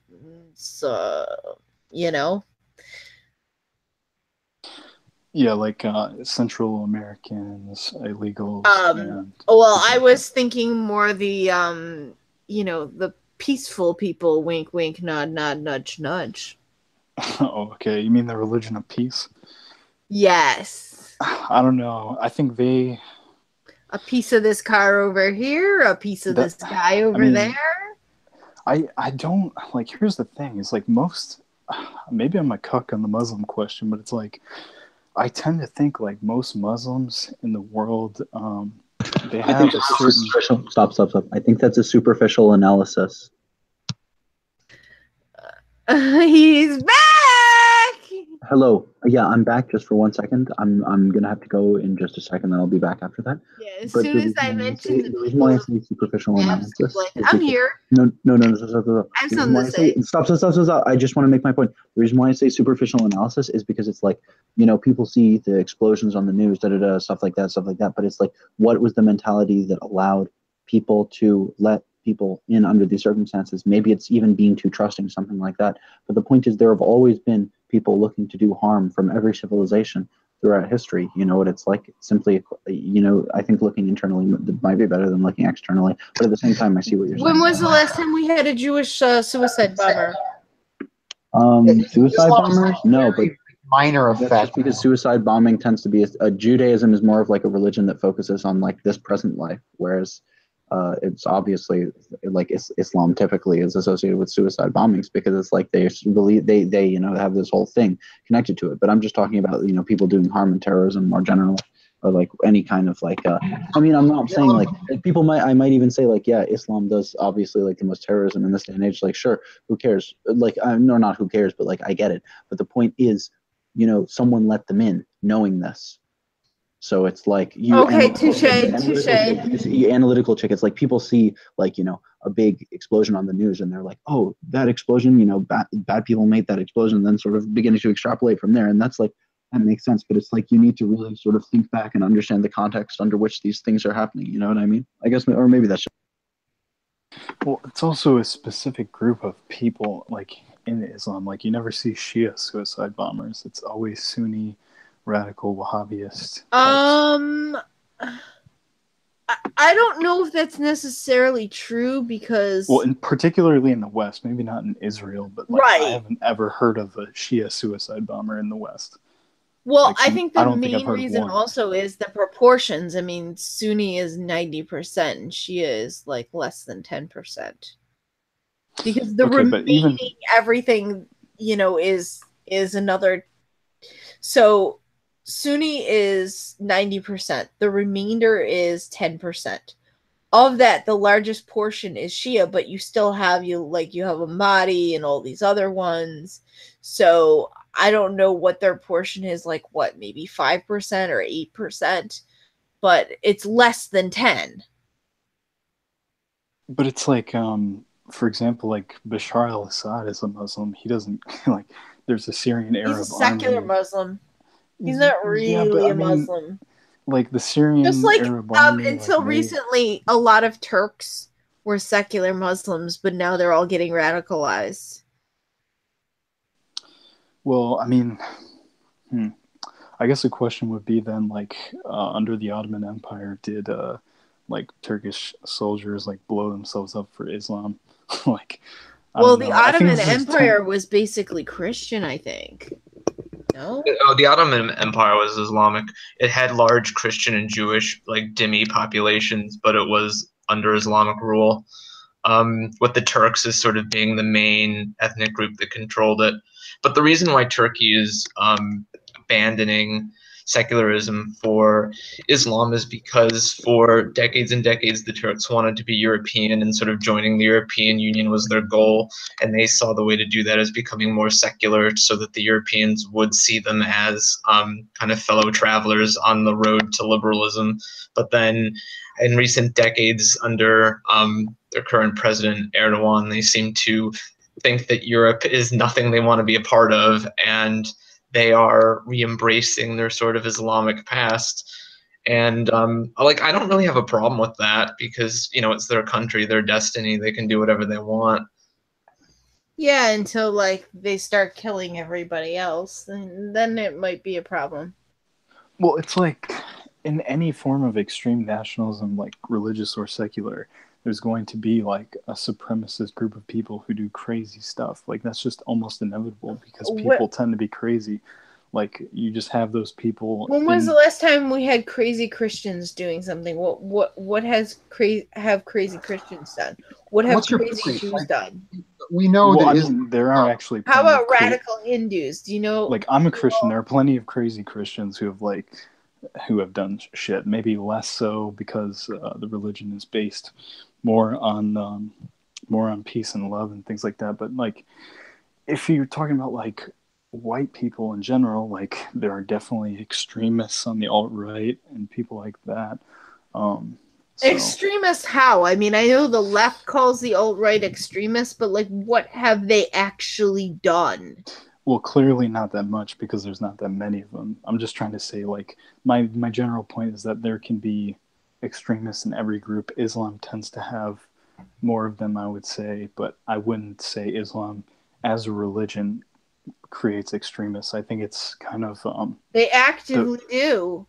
I think it's specifically. You think? Yes, actually, I know specifically it's Saudi Arabia and like the Wahhabist Islamist types who sort of do that stuff. So maybe Iran nothing finance, to do with like the jihadi gingers in UK or hold on. So those people are also under the Wahhabist ideology because all those people, like I said, like committing jihad tend to be like Wahhabist Sunnis. And it's like, I mean, maybe like you could argue like Iran finances terrorism, like Hezbollah and like people like that. But I don't know if their like terrorism is specifically based on Islam. I think it's more of a political thing. I know they put up a front of like we're an Islamic group, blah blah blah, but I think it's specifically like a more political move. And they might have like and that's how they justify it. So it's like you say like, that's why it's easy to say like Islam creates a lot of terrorists and things like that, but it's really actually much more complex than that. I mean, Iran is under Sharia law too. Yeah, but that's not terrorism though. It's a form But of political it's oppression. an ideology, yeah. Yeah, it's not something I would be comfortable with. It's certainly something different. But it's not terrorism. So I guess that was my main point. Okay. I'm gonna go. I'm sorry. But you guys keep the stream trucking because Babs isn't here. All right, Yeah, we see you can. later. Bye. Bye. Bye-bye. We can't fall into like a victim narrative about Islam, about, oh, they're so horrible and they come here and they, blow themselves up and they kill us. Hello. Hey, what's up? Because, Hey, can you hear me? yeah, we can hear you. Babs, I got a question for you. What do you think of specifically Islam's relation to terrorism? Like we were talking earlier with Analytical Chick, she tends to think that Islam has kind of an inherent aspect to it, maybe like the jihad philosophy that makes it people into terrorists. But I tend to argue like it's specifically like Sunni Wahhabis, and then there are certain there's like kind of political terrorism that gets associated with Islam. I don't know. What do you think of that perspective? Sorry, are you talking to me? Yeah, I you're just a joined the Middle call. Eastern. I just rejoined the call. I didn't hear.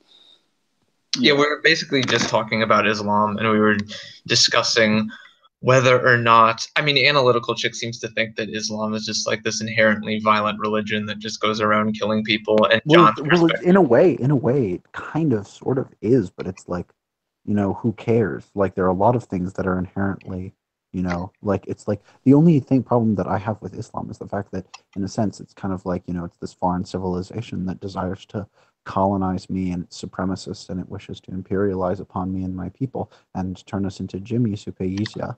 But at the same time, I also, there are a lot of things in terms of the sheer principles of Islam and the manner and the fact that they worship God and, just the way they structure civilization that I have immense respect for them for. So I don't necessarily just view Islam as this terrible, evil thing. I think a lot of people, like some counter jihad people and some of these quote unquote anti-Islam type people, the only reason they dislike Islam is because it interrupts their little kind of like enlightenment, hedonistic, liberalistic, libertine worldview and their little plan to, because it's like I don't like Islam because they ban alcohol and gays. It's like I don't know. that's what that's what Like the analytical chick is harsh. Analytical chick is like harsher on Muslims than on gays, and I don't understand that. I wish she would come back and I could ask her about that. I mean like I don't know. Sorry, go ahead. Yeah, the whole counter jihad movement is basically like, they want to like stop me from, going on Tinder, and they, it's all this fear that like the sexual hedonism of the world will just be wiped clean by Sharia law one morning, which is not, I guess, as we're saying, is not the reason why we oppose it. But yeah, I don't really have a problem with them as people or the religion in essence. And I think that, the reason why they're so strong in the West is because the West is weak. It's not because they're just sort of this inherently evil thing.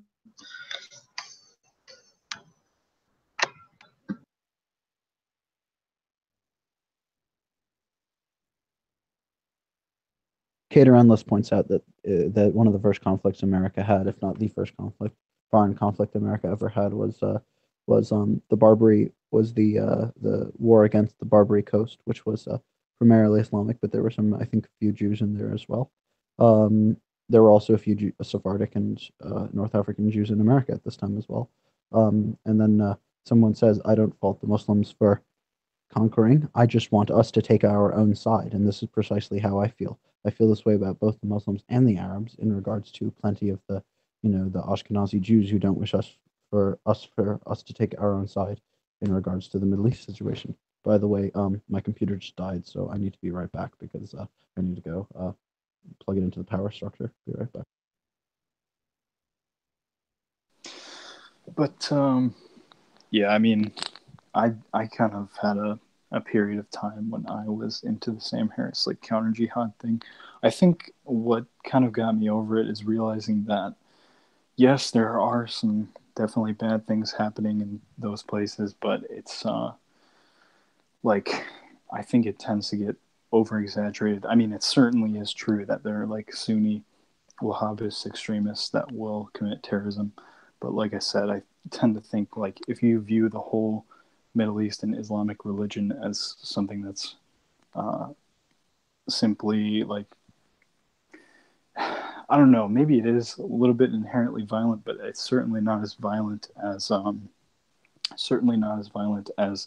the people who commit suicide bombings, is what I'm trying to say. And so yeah, there might be people who support like Arab colonialization and things like that, but yeah, it's not the same thing we're thinking of when we think of like creating a global caliphate or whatever. Yeah, and weirdly, I guess as a religious person, I have just an inherent respect for people that have some faith in God, even if it's not a God that I believe in, and even if I view Islam as a fundamentally false religion. Because you're a perennialist. You're a perennialist. Right. So I don't, anyone like I'll side with any person of faith over just like some militant atheist, degenerate. Like if those are my options, then I'll take the Muslim. I kind of agree, James. And I was going to ask you, like, are you a Christian, first off? Yeah, I'm Catholic. Okay, yeah, me too, actually. So cool, man. We got that in common. We should talk about that sometime. I don't know if you know much about, like, the theology of Catholicism.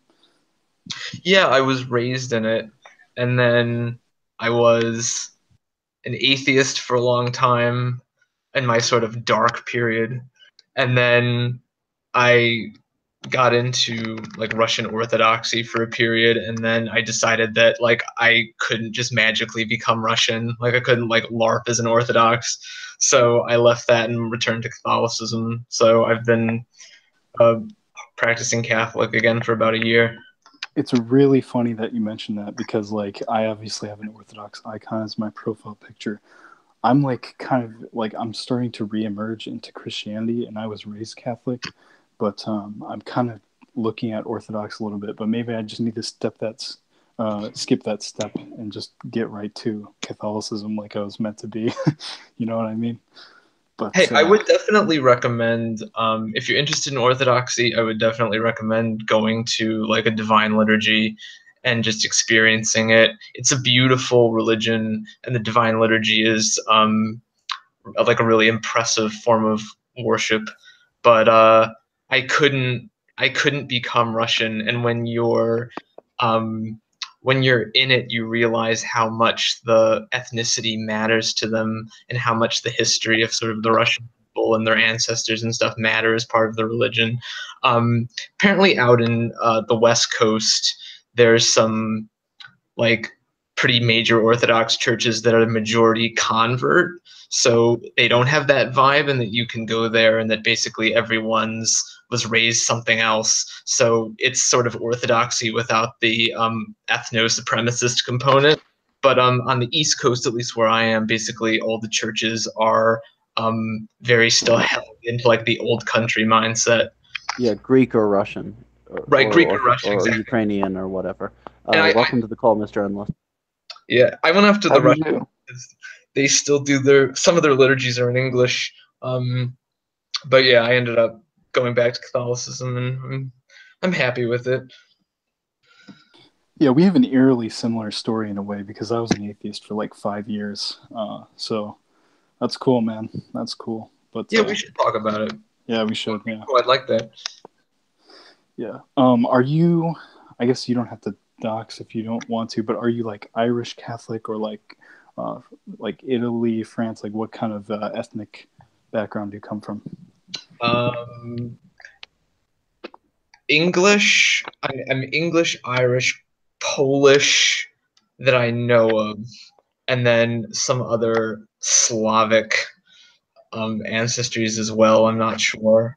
I should do like the 23andMe, because I'm pretty ignorant of what I am actually. My family wasn't the type that like kept records or photo albums or stories, so I have sort of a vague idea, but not super specific.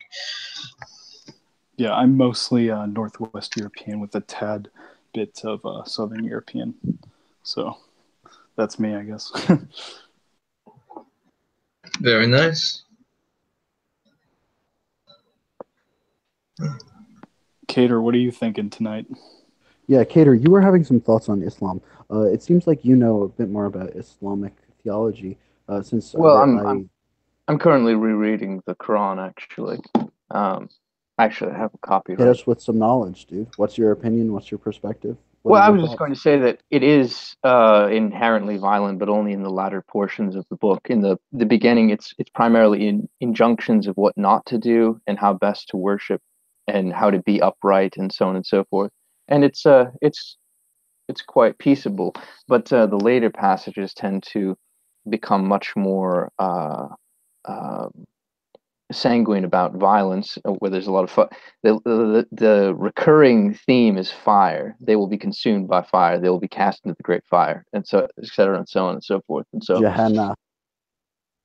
according to the way that the Quran is typically interpreted, as well as the Sunnah and the Hadiths, the later passages abrogate the earlier passages. So whatever is said later in Islam is considered to be more correct, is considered to be more accurate, as opposed to whatever is said earlier.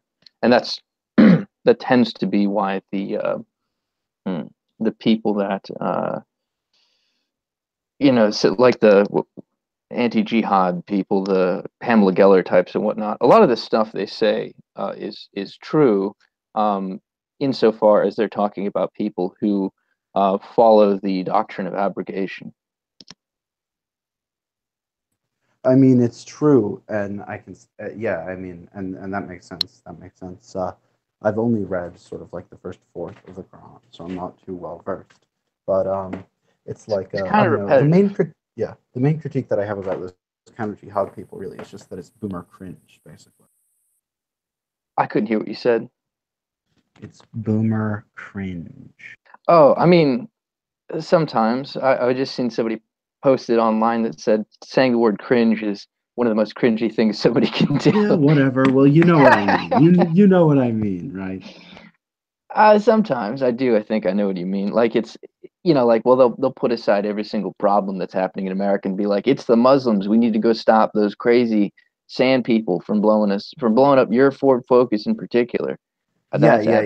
It's just a bit boomeristic, in kind of its interpretations and its groundings and its worldview and just the kind of ontological framing of the entire thing. It's just a very sort of specific kind of framework, And if you look at the crowds who show up to events of people like, Milo, it's like kind of these counter jihad, kind of like older middle-aged Jewish women, It's like.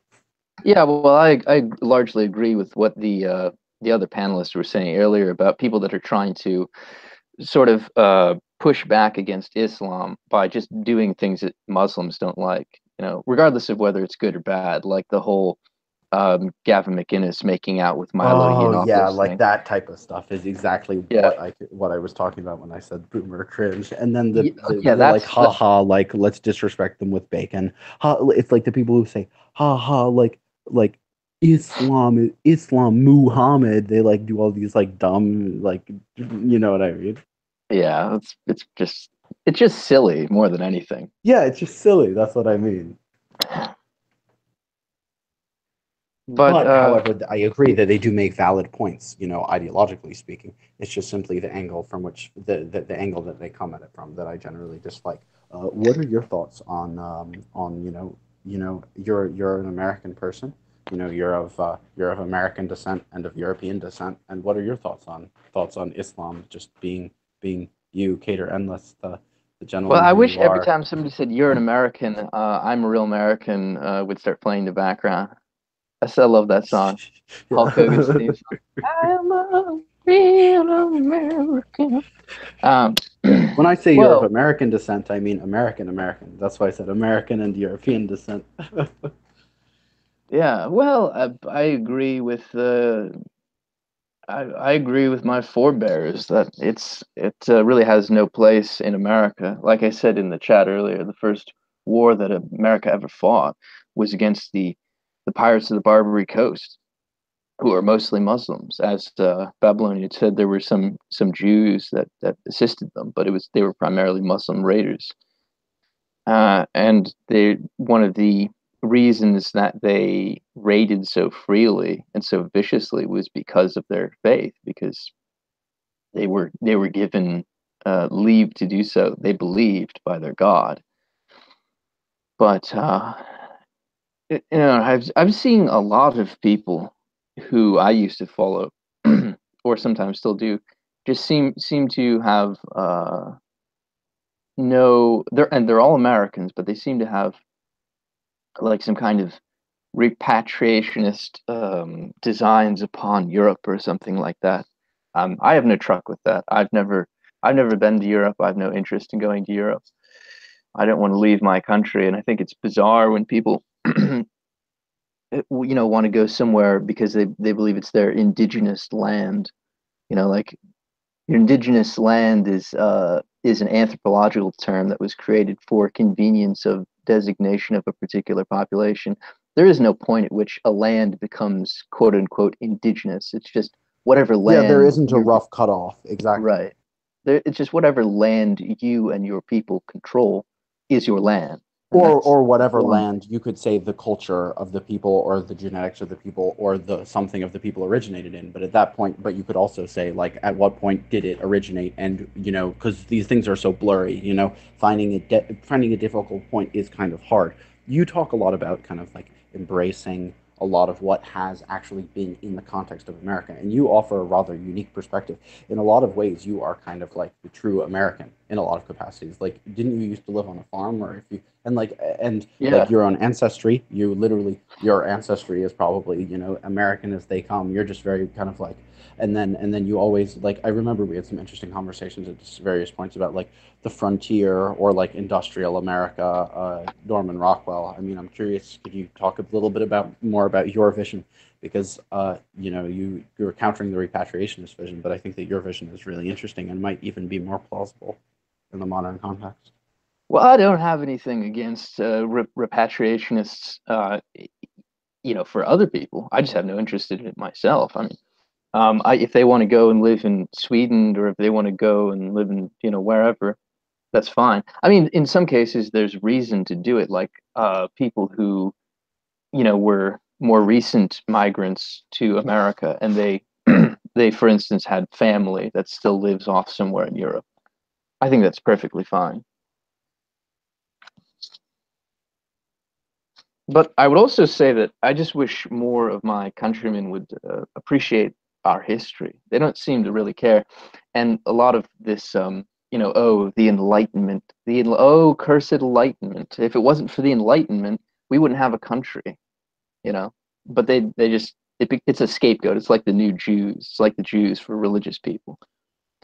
I think that this whole blame the Enlightenment for everything it's just ridiculous. It makes no sense. There's plenty of thought which came out of the Enlightenment that was fairly nonsensical, like Rousseau. Basically, everything Rousseau said was nonsense. You can't see some of the negative influences of some of the Enlightenment ideology pervading modern society. Hardly any of it. No, I can't. Well, that's simply because you have different values than a lot of people critiquing it. For instance, things like some individualist type strands of thought, some secularist type strands of thought. The Enlightenment to a degree was kind of a death blow to religion in the West, and amongst Jews also to a degree, but for various other reasons. There was a parallel Jewish Enlightenment that was also sort of intertwined. But in regards to Westerners, you can see why someone who is, let's say, a devoutly religious person might be critical of the Enlightenment. Sure, but the Enlightenment had great influence on America.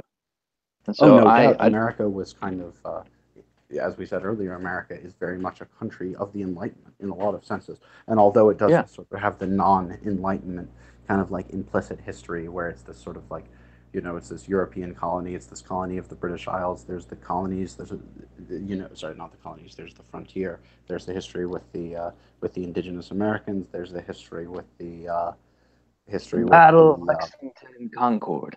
Indeed, yeah. There's the what do you call it? There's the sort of idea of the frontier spirit. There's the concept of manifest destiny.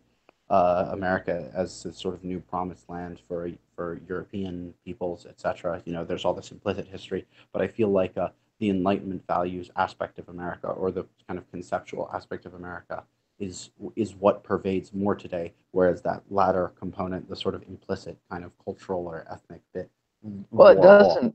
That's my point. It doesn't pervade today. It does not pervade today. Well, not entirely, but individualism pervades in a lot of senses. I would disagree with that. I don't think individualism does pervade.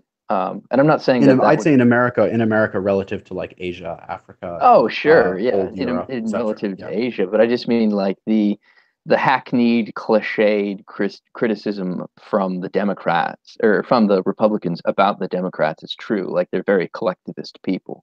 They're very like hive-minded, and the Republicans are sort of, like the Republicans criticize other Republicans for being too individualist and like constantly infighting with their party, even though at the end of the day they both serve the same corporate masters, so it doesn't really matter. And also, by the way, excuse me if my voice is rough because I have problems with my wisdom teeth. I gotta have them removed, so I was taking pills for that. This is what happens when you're overly wise. Well, thanks, but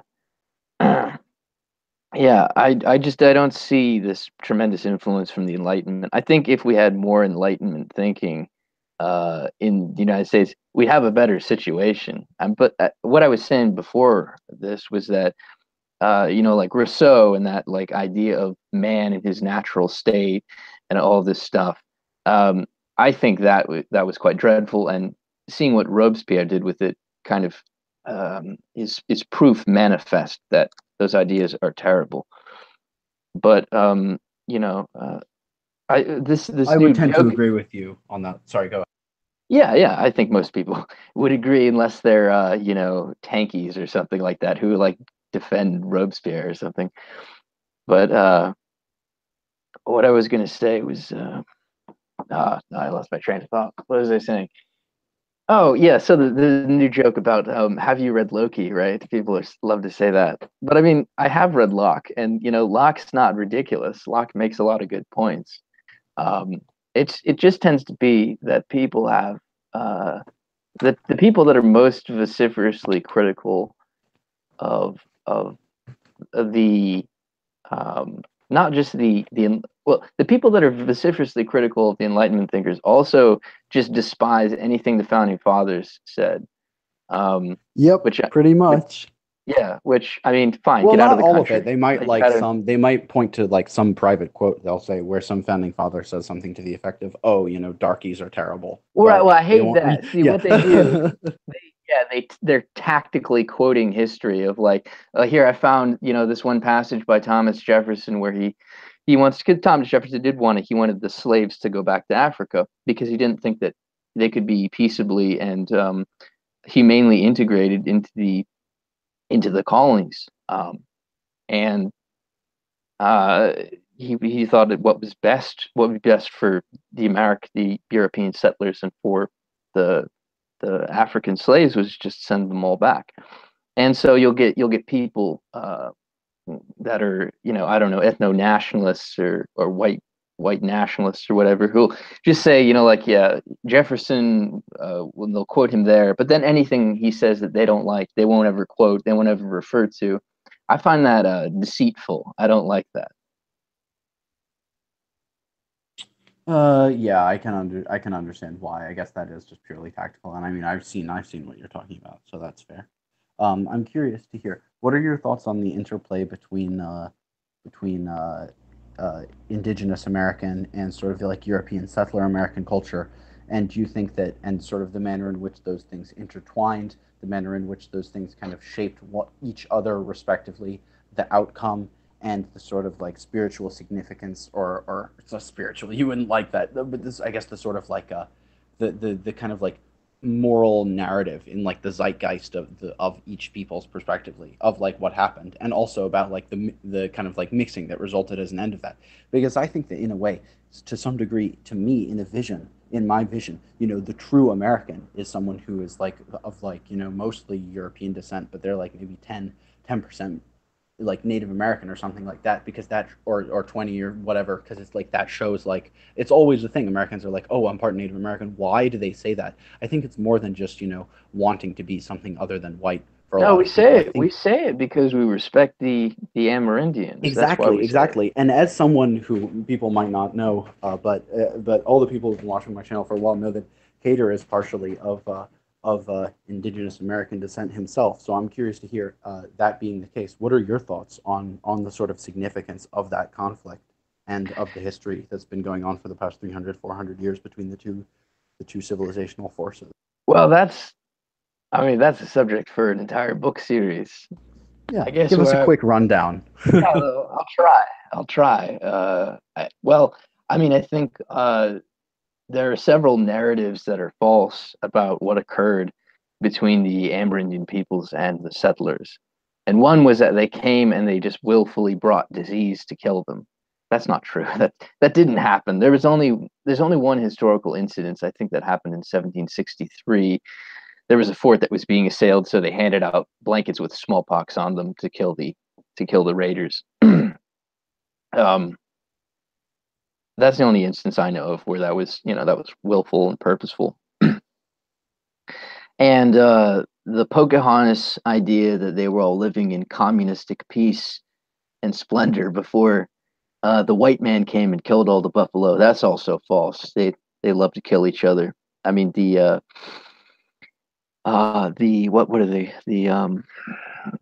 Blanking on names. The Cherokee. The Cherokee absolutely delighted in war, and one of their chiefs, I can't remember his name, said in the early 1700s that he was really pleased that the white men had come so that they had a new challenging opponent to fight. So they certainly were not just peace-loving hippies. But I think ultimately it's very futurist. Quite so, yeah, actually. Ultimately, it was maybe it's your Native American side that you get. Perhaps, I don't know. I've never considered that before.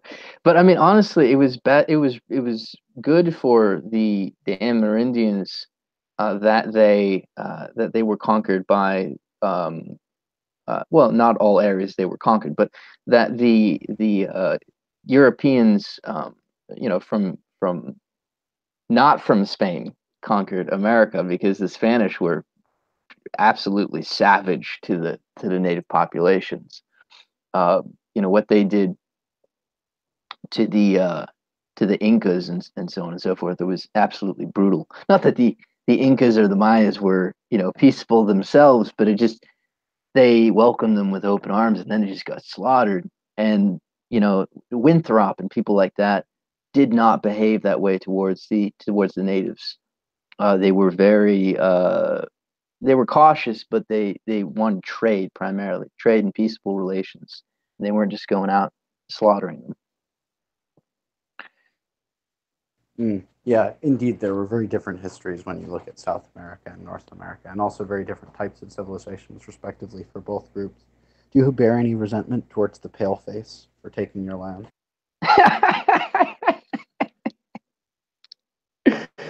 No, I don't. I mean, I'm primarily German, so it'd be kind of odd if I did. Yeah, Germans largely just came. Well, I mean, I don't know. You never know, because like some people, see, the thing is, that's how it is with Jews. Like you'll have Ashkenazi Jews are only 40% Jewish, but they'll bear resentment towards the European man for World War II or other. Yeah, I know, like but that. I think yeah. I think it's always unwise to hold resentment towards a group of people that are all gone, who never did anything to you, who acted 200, 300 years ago, or even less amounts of time. It's just the same. It's the same reason why the resentment over slavery, I think, is nothing but unhelpful.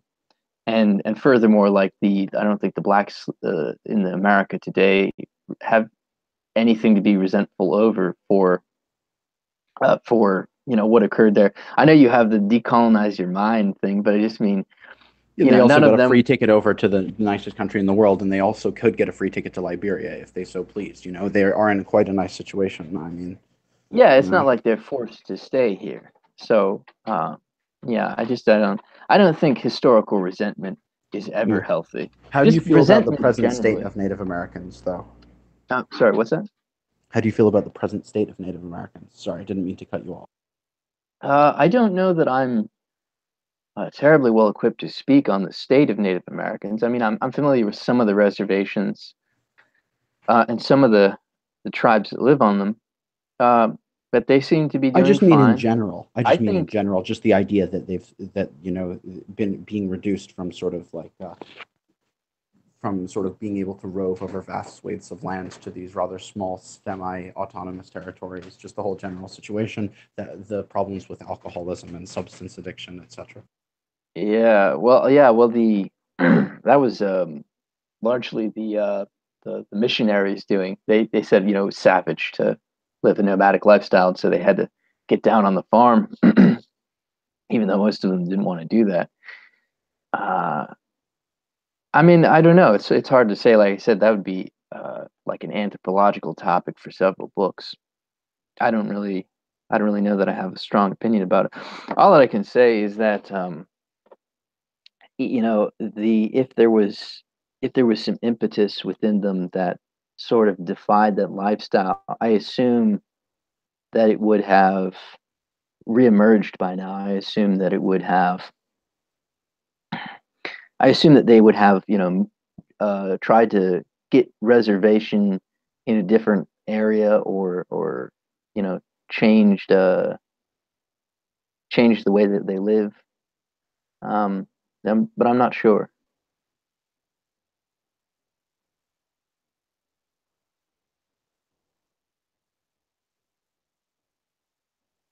Did everybody? Hello. Yeah. Sorry. Yeah. So I did. Sorry, my mic was muted, but I was talking. I didn't realize. So I guess basically sort of a black pill for Indigenous Americans, I guess. I mean, Mr. civilization Shaw, Mr. speaking, Harris but at the left. same time, but at the same time, it's like, in a sense, there also is this kind of rechanneling of civilizational force that could have happened and still might potentially be able to happen into this kind of frontier synthesis. Which I guess, when I say that you're the true American, that's, I guess, sort of what I was speaking of. You're part German, right? And I think part British Isles and part Native American. So it's like the synthesis of this kind of unique kind of colonial experience blend, which I guess if people wanted to find like a true United States American identity, maybe they could sort of look to it's an experiential thing, really. But the thing is, so few Americans today have shared experiences outside of consumerism, so it's rather difficult. I mean, that I would certainly agree with. That See, when people criticize materialism and they mean consumerism, I agree with them. But I think not enough people make that distinction, because by a lot of people, when they say materialism, they just mean material things, like just anything that you can possess, and other people just mean material itself. So materiality, like everything that is perceptible. Yeah, that's the philosophical sort of anti-materialism that I espouse. But I'm not against. But I mean materialism in terms of like the form. Yeah, there needs to be a distinction made there. Sorry, go ahead. Yeah, I just wanted to throw that out. But also, I don't think it's just. I mean, it's certainly experiential, but it's not just experiential. And that's one of the things I find admirable about America.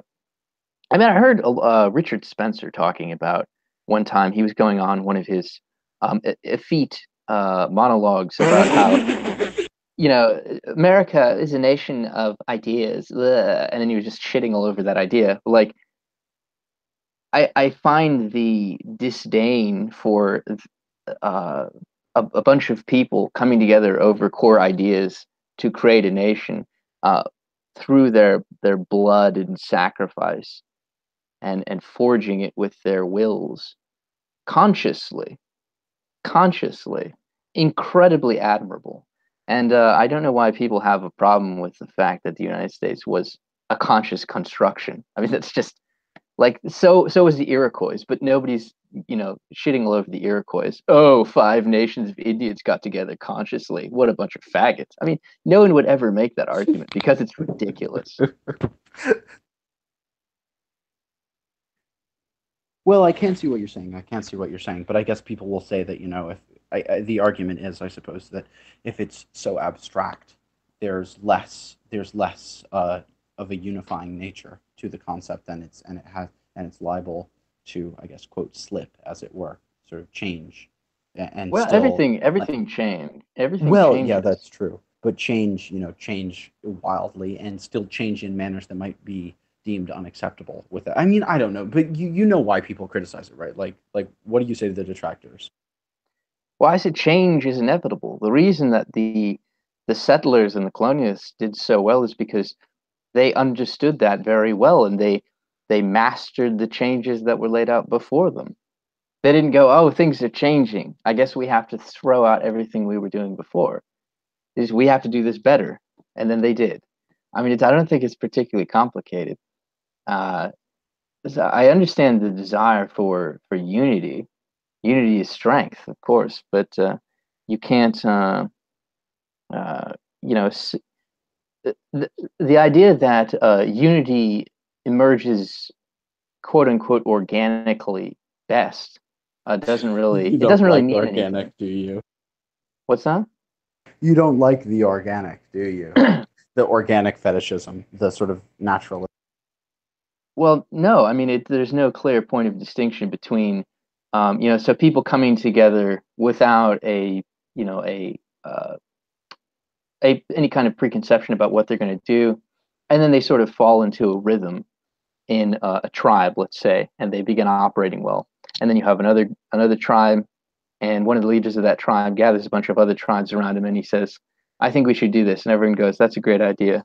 I mean, why is one more or less organic? It's the word natural and organic are just so nebulous that I don't think they're of really any use at all. Do you eat genetically engineered food or organic food? Do I eat? Assuming like how would you feel if it was not, like safer and even necessarily made healthier? Would you well, have I any like qualm, I would you like have any genetic. qualms about eating like a muscle pig? If you've ever seen a No, muscle why pig. would I have a qualm about it? No?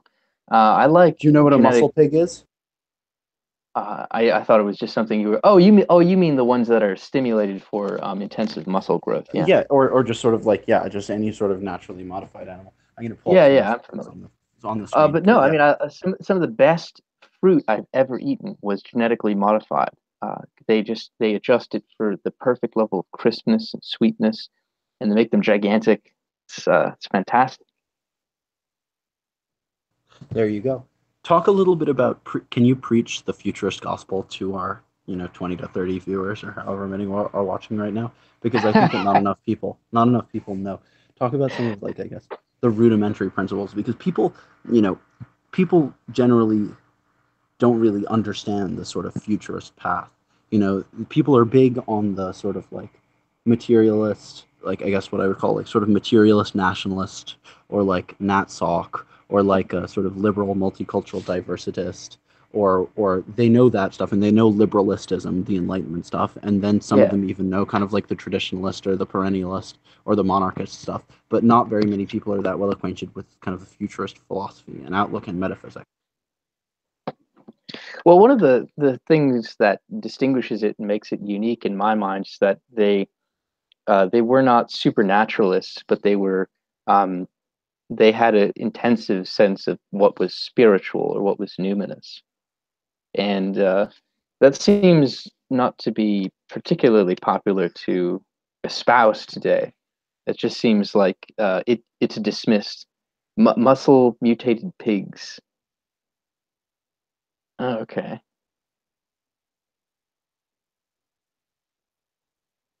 Yeah, keep talking. Sorry. I'm sorry, that was just incredibly distracting. Sorry. Didn't mean to interrupt with muscle mutated pigs. I don't know. I didn't have anything prepared on this. They look like gourds. Yeah, a little bit. Yeah. They look Kinda like do big look like pink gourds. Yeah, you were talking Walking about gourds. futurism. No, before I interrupted with the walking gourds. Well, one of the central conceits in futurism, as defined by Marinetti, was the love of danger and the placement of recklessness itself as virtue. Because and I would agree with him that there's no acts of greatness that are made in safe and stultifying confines. Overly cautious people never do anything that's worth mentioning. So that was one of the central motivating forces. And even though he had an intense passion for Italy, and he wanted to revivify the Italian spirit and revivify the nation, they were also quite nationalist. It wasn't just solely confined to Italians. It was quite like a local but also global phenomenon, where they would sort of recognize other futurists in other parts of the world. Like the vorticists were Yeah, people who exactly. would take There's panfuturism. Sorry, go ahead. Wyndham Lewis and so on and so forth. But yeah, there was an English futurist school that was less prominent. Yeah. But I mean, the one of the other central precepts was that war was not to be denigrated, but to be celebrated, because strife is eternal, and you can't get away from strife. To attempt to circumnavigate strife is a struggle against struggle itself, which is self-defeating. And so, instead of attempting to valorize peaceability and sanguine acquiescence, they rather wanted to valorize forthright contestation, not just with other nations or other tribes, but with nature itself. All that was within nature that would pose a threat or a risk or a challenge to man should be leveled and prostrated at his feet.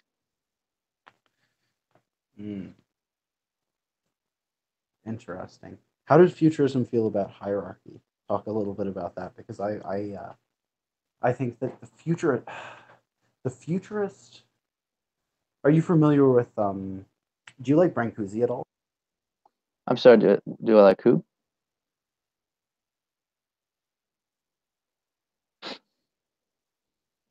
Hello? He dropped out.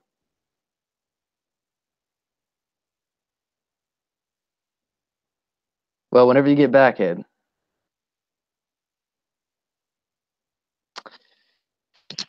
How unfortunate.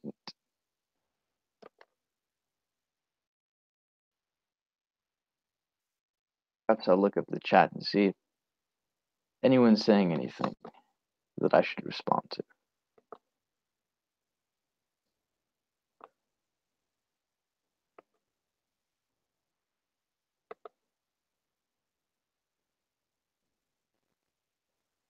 Hello? Hello, hello, hello, hello. Hello, hello. Hello. Hello, can you hear me? You're back.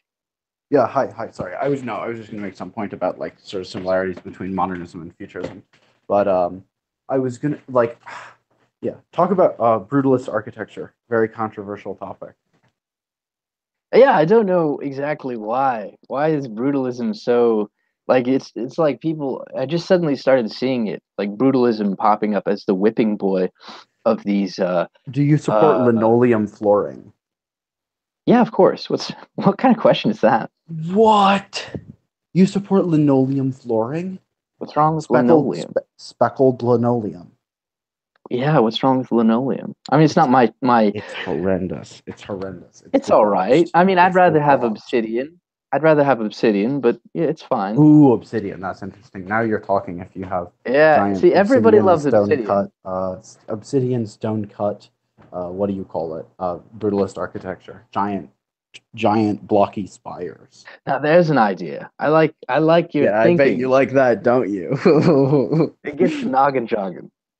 Yeah, I'm sure it gets something else jogging as well. What is that supposed to mean? I don't know. I don't know how much you like brutalist architecture. You people are very bizarre. I Most kid. distasteful. I'm not some debauched Luke Ford type person who's going to ask like, so Kada, tell me, when's the first time you ever had sex? Tell me, do you ever crave a goy goddess? Do you ever crave a shiksa goddess, Babylonian Hebrew, something like that? That's fairly accurate, I would say. Yeah. Tell me about your experiences on the Luke Ford show. What are your thoughts on the programming? How do you think the show looks? Do you ever watch it? Do you have any favorite characters in the Whack Pack? I would say that well, I think your portrayal of how he asks questions is absolutely correct. Like one of the first questions he asked me was, "How would you like to be publicly humiliated?" I'm like, what? How would you like to be publicly humiliated? It's like, ooh, I bet he likes that, doesn't he? How would you? It was kind of a veiled threat. I jokingly said in the comment section. Yeah. How would you like to be publicly humiliated? I remember that. I wrote that in the comments. Well, that's because me and him were arguing about status and the centrality of status. Because I said status is always going to be important, but it's not central to what I do. Like I don't do everything principally because of status, and that I have other motivations. And he didn't believe me. I don't know if he really believed this, but he was saying that like status is life. Status is the main reason to do anything ever. And so we were having an argument about that, which I thought went quite well. So to answer your question, I really enjoy most of his programs, and I do watch them much as I can. I'm just very busy, and right now I'm feeling pretty awful, and I'm probably going to go to sleep in not too long. Yeah, you sound like shit, dude. No offense, compared to how you normally sound. You sound all gravelly, but it's kind of nice, you know. You're becoming the rugged frontiersman. Kater, do you want to become who you are? I hate it when people bastardize Nietzsche. If somebody's going to get on my case about the pronunciation of his name, like you didn't pronounce it right. I don't care. Yeah. I mean, that's not bad advice. It's good advice. To find your essence, right? That's not, even if you phrase it in a way that strikes people as ridiculous, that's incredibly important, because most people they don't introspect because their lives are so busy, and they're so constantly bombarded and distraction by movements and whatnot, that they don't seem to be able to stand still long enough to introspect on what it is that they want to do, to introspect on who it is that they actually are. Like what are their motivations? What really is my personality? Just very basic but very important questions like that. There needs to be a synthesis of the increasing speed of our societies with the ability for people to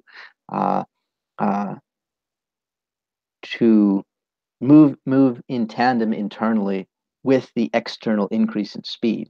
See, yeah, exactly. People get left behind, as it were. Indeed, yes. One of the things I said on my articles a lot is like a catchphrase is modern man is not nearly modern enough. And that's one of the things I mean by that. That we're constantly trying to cling to a lot of precepts that just don't work or that are just manifestly false. And insofar as you're clinging onto things like that at the same time that you're fashioning an entirely new way of life, you can't but really help but be torn apart, at a real deep existential level, which is why so many of these people who are very devoutly religious are all about exiting the city and going off and living in the woods and whatnot, because that kind That's of like lifestyle. My goat farm fantasy, repatriate to Israel. I used to have a pet goat, Goat nationalism. Sorry, go ahead. No, he was eviscerated by my dogs. They tore out his gut. No! But sorry, continue with your point. I was really angry. I had one of them put down. I really liked that goat. Yeah, I'm a big goat person myself, but you were talking about a retreat to the countryside from being Yeah, so they want to go on religious retreat. traditionalists to escape. Yeah, they from want to go modernity. and retreat to the countryside because that kind of lifestyle is conducive to their it's like a balm to their existential concerns. Thinking about it, I don't know if actually living that way would be, if they would actually like it. I don't know if that would really be something that they would want to spend any significant portion of their life doing, despite what they say. Just because it's hard to know. It's sort of like people that say, "Well, I want a fascist government." They've never lived under one, so they don't really know what Do it's you like. now? Yeah. Right, Well, or like I want a communist, theocratic government, and I want to live on a goat farm. I know what living on a goat farm is like, but I don't know what a theocratic government is like. Right, that's my point. But I understand where these ideas are coming from. Now, but that is not at all the lifestyle that I want, or that anybody I know wants. And there's certain populations that if you were to just take away their energy infrastructure, they would just die. I was speaking with Mr. Bryden Proctor from Right to Bryden, and I made the point that the majority of deaths in the third world occur not because they're premature births, even though they have very high rates of premature birth in the third world.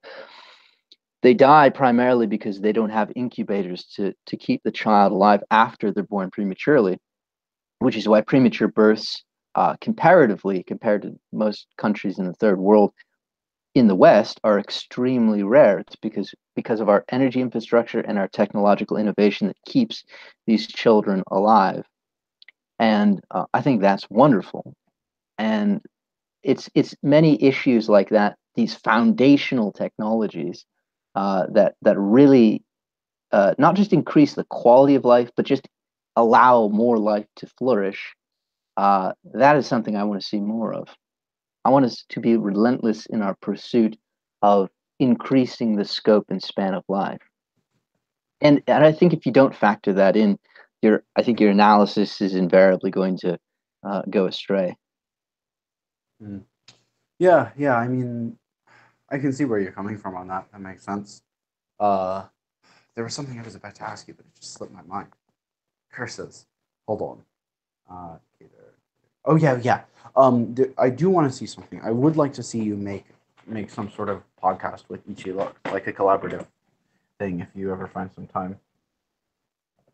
Oh, I don't know if he'd be game for that. He would. I've already talked him into it. Don't worry. Well, I haven't talked to him. I don't know if I'd be game for that. Yeah. Well, I did it for you. I made the decision for you, Goy. Oh, sign the contract here, all right? And sign the contract. I'll get 10% of the profit, all right? Go. I'll give it some thought. What I was gonna say was that when I was on Bryden's show, he was asking me when I was going to do a podcast, and I had said, and I'd been planning to, as soon as I get a new microphone, because this one's really awful, and it just sort of cuts out sometimes. Sometimes it just won't work, but the computer won't load it. Just dreadful. So when I get that figured out, I'll probably return to doing a regular podcast. Glad to hear. You should do something with Kevin Michael Grace. I'm a big fan of Mr. Grace. I'm good. I know you and Grace are the smoke nat or nat smoke or smoker nationalists. Well, yeah, esoteric smokerism. I agree with his position on smoking cigarettes. It's a futurist position. That's why it's like embracing it's like sort of in a way, jumping into the fray. Oh yeah, which is wonderful. I just I don't know if I could take him just drunkenly blathering at people for 2 hours. Well, he's not always doing that. Sometimes he's serious. Like if you've ever watched Grace and Steel, I have, or Two Kevins. I'll take your word on it. Yeah. You should try. He was very rude to me. So yeah. Oh, I remember that with the queer theory. He was like, Yeah, I remember he was Well, one very of the mean reasons to he you. got angry was because I said it's becoming a bit sesquipedalian in here for me, and he said, "Oh, you think you've got me, don't you?" And I'm like, "No, that was just supposed to be a joke because everybody was using big words, at the time, and that was the people had been making fun of me before for my verbiage, right? So I thought everybody would find that funny, haha, right? Huh? But no, apparently that's insulting." Yeah. And he thought I was trying to like pull a fast one on him, like, here's a word you don't know. And then he said what the word meant, and I said, yeah, obviously it means a word with too many, like a lot of syllables. And so then he said, like he went on this little tirade about how you're never gonna catch me, like what did he say, like catch me out or catch me with my pants down or something ridiculous like that. Yeah. Yeah, that was a funny little interaction. I remember that one. Then did you see the video of him on Mephistopheles' channel? Which one? That guy's been putting out a lot of rather Because like amusing the ones videos. where it shows the beers going in the video game. Yeah. Yes, I did. Someone in the chat, a Korean gentleman, is saying the emperor, I think it's the Hongwu emperor or something like that, he says relentless in the pursuit of increasing the scope of low quality, rootless, deracinated life. Cater. Yeah, blah, blah, blah, blah, blah. WTF? I don't understand I'm this guy. sick of this. I'm sick of that. Yeah. Well, I don't in care what about sense? babies No, what's your dying. ideological disagreement? Explain.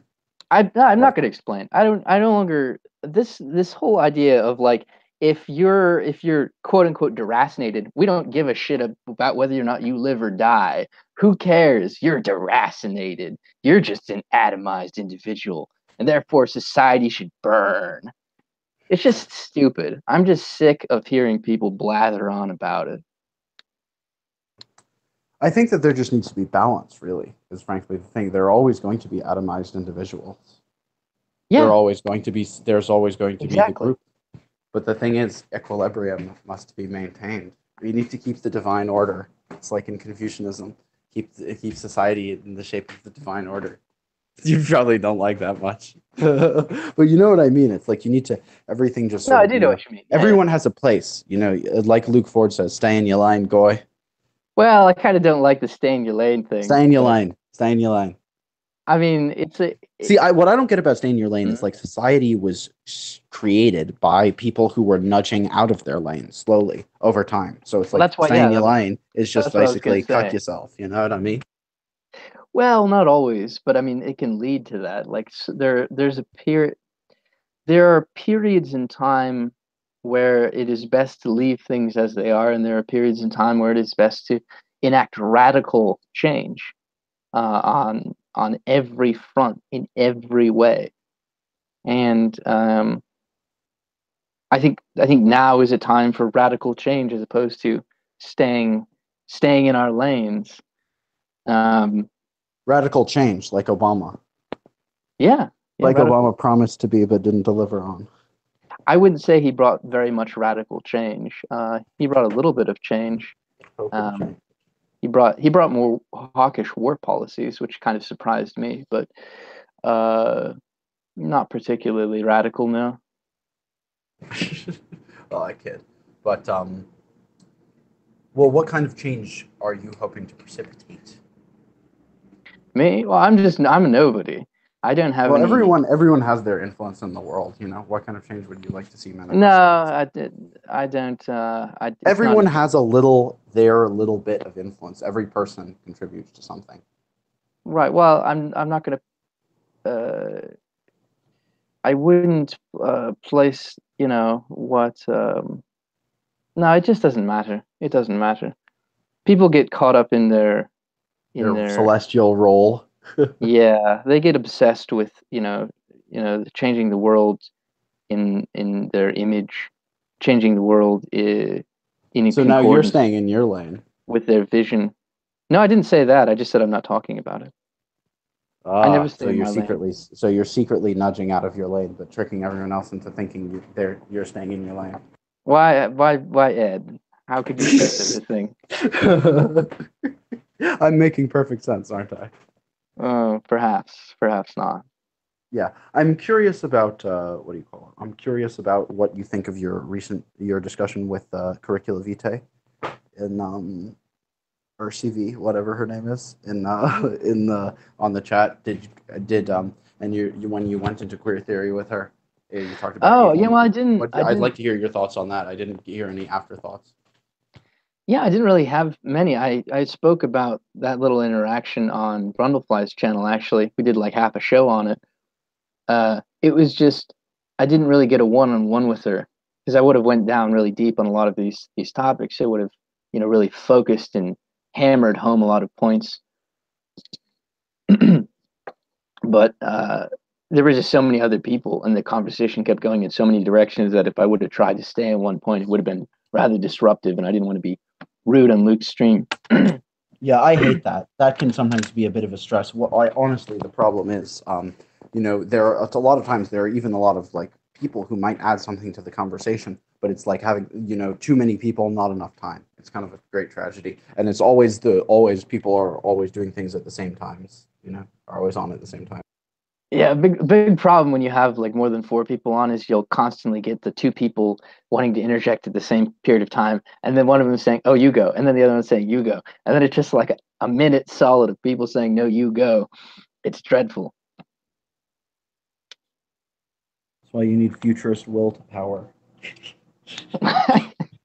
Well, now you're conflating Nisha with Mary. No, but I'm saying that I'm not. I mean, I am, but I'm just saying that futurists do. When I say will to power, I don't mean it literally in just the whole Nietzsche context. I'm just saying futurists believe in what I would describe as like will to power. You know what I mean? It's like they have this sort of what do you call it? They're very like they have this idea of like this kind of like drive, this kind of energy. I don't know how to explain. You know what I mean, right? Yes, the motive force. The motive force. Yeah, that's what it is. Yeah, like do you know that photo of that? I forget the name of the artist. It's a sculpture. It's sort of like a two-legged running gold flaming man. Do you know what I mean? Yes, yeah, I think that was by. Yeah, that's at the MoMA right by my house. That's always been a favorite of mine since I was young. Sorry, what are Oh, your thoughts on? really? Yeah, that's one of my favorite futurist sculptures. I think that was by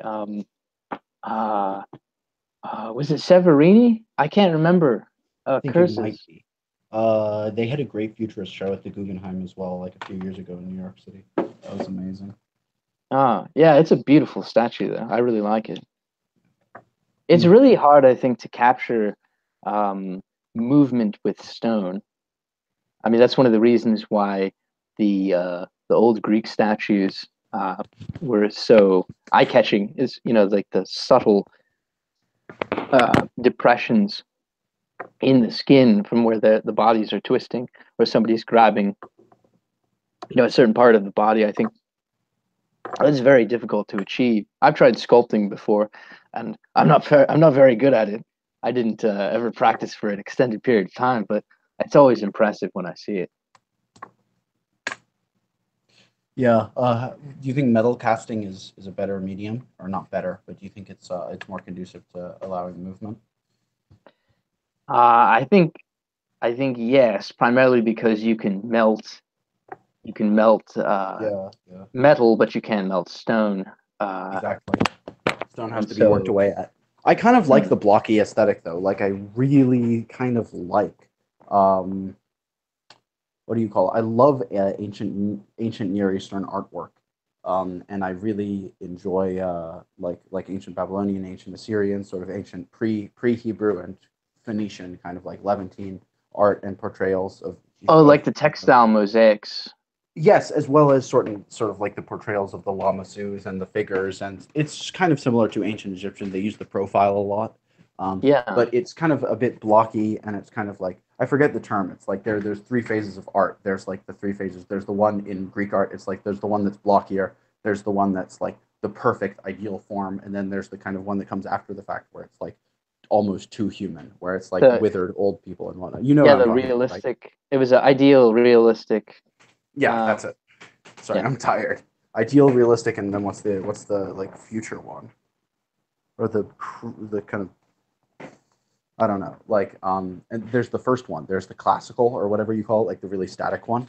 But the point is, I'm Modigliani. I'm a huge Modigliani fan because he, like me, is a Jew who wishes to draw back, look back to something something Hebrew, something Near Eastern. I think he was a Sephardic Jew, and he wanted to look, or an Italian Jew. He wanted to look back to something, to sort of like his Hebrew, his Levantine, his West Asian side, and thus he had these kind of Semitic or Afro-Asiatic or West Asian style figures, and he made, and those sort of like mask-like and very simplified and blocky visages. I think that it's kind of beautiful to kind of draw upon that in an ancestral way, but also combine it with more modern art. And yeah, people always rail against Jewish art for being not really aesthetically pleasing or like realist or like these beautiful kind of like paintings to glorify God and the human figure, and always being overly conceptual and stuff like that. And yeah, that is kind of a problem. And I think partially that's caused by the diaspora, because like we're diasporic, so we can't create architecture.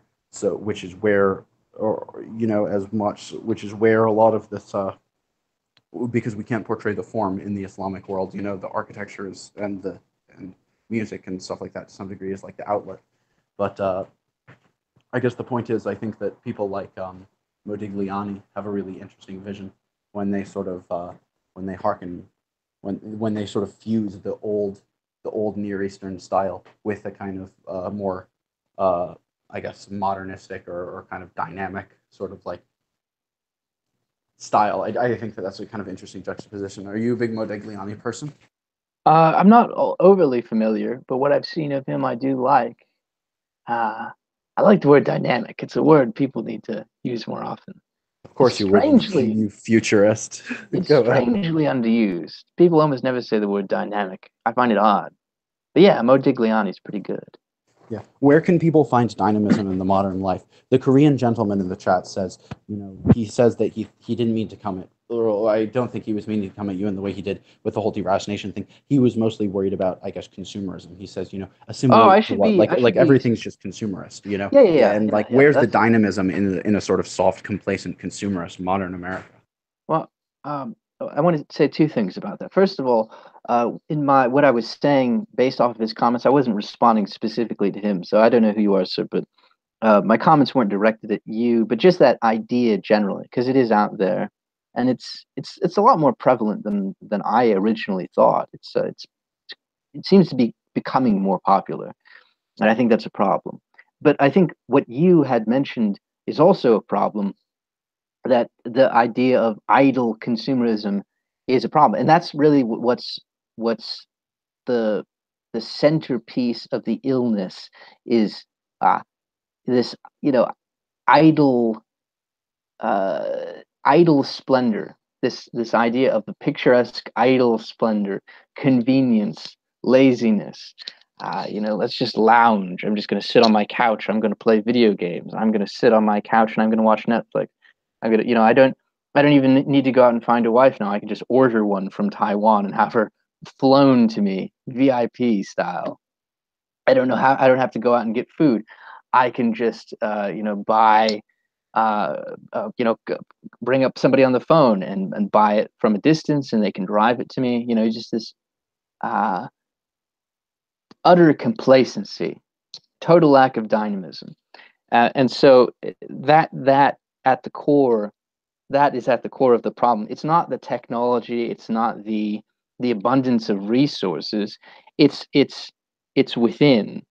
People need to cut out that cancer. As every good surgeon understands that sometimes for the body to survive, parts of it must be lost. Interesting. All right, I see your take.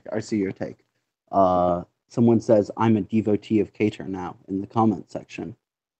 What are your thoughts on isolationism? Should empire be emulated? Isolationism is always bad.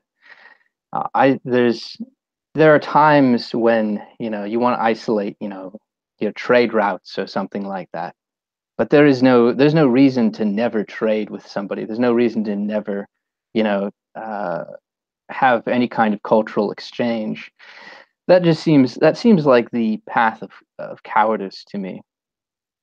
I've never liked the idea of isolationism. It's like we have to hide ourselves away from the world because we can't handle it. That's just utterly cowardly. Yeah. Okay, I like interesting.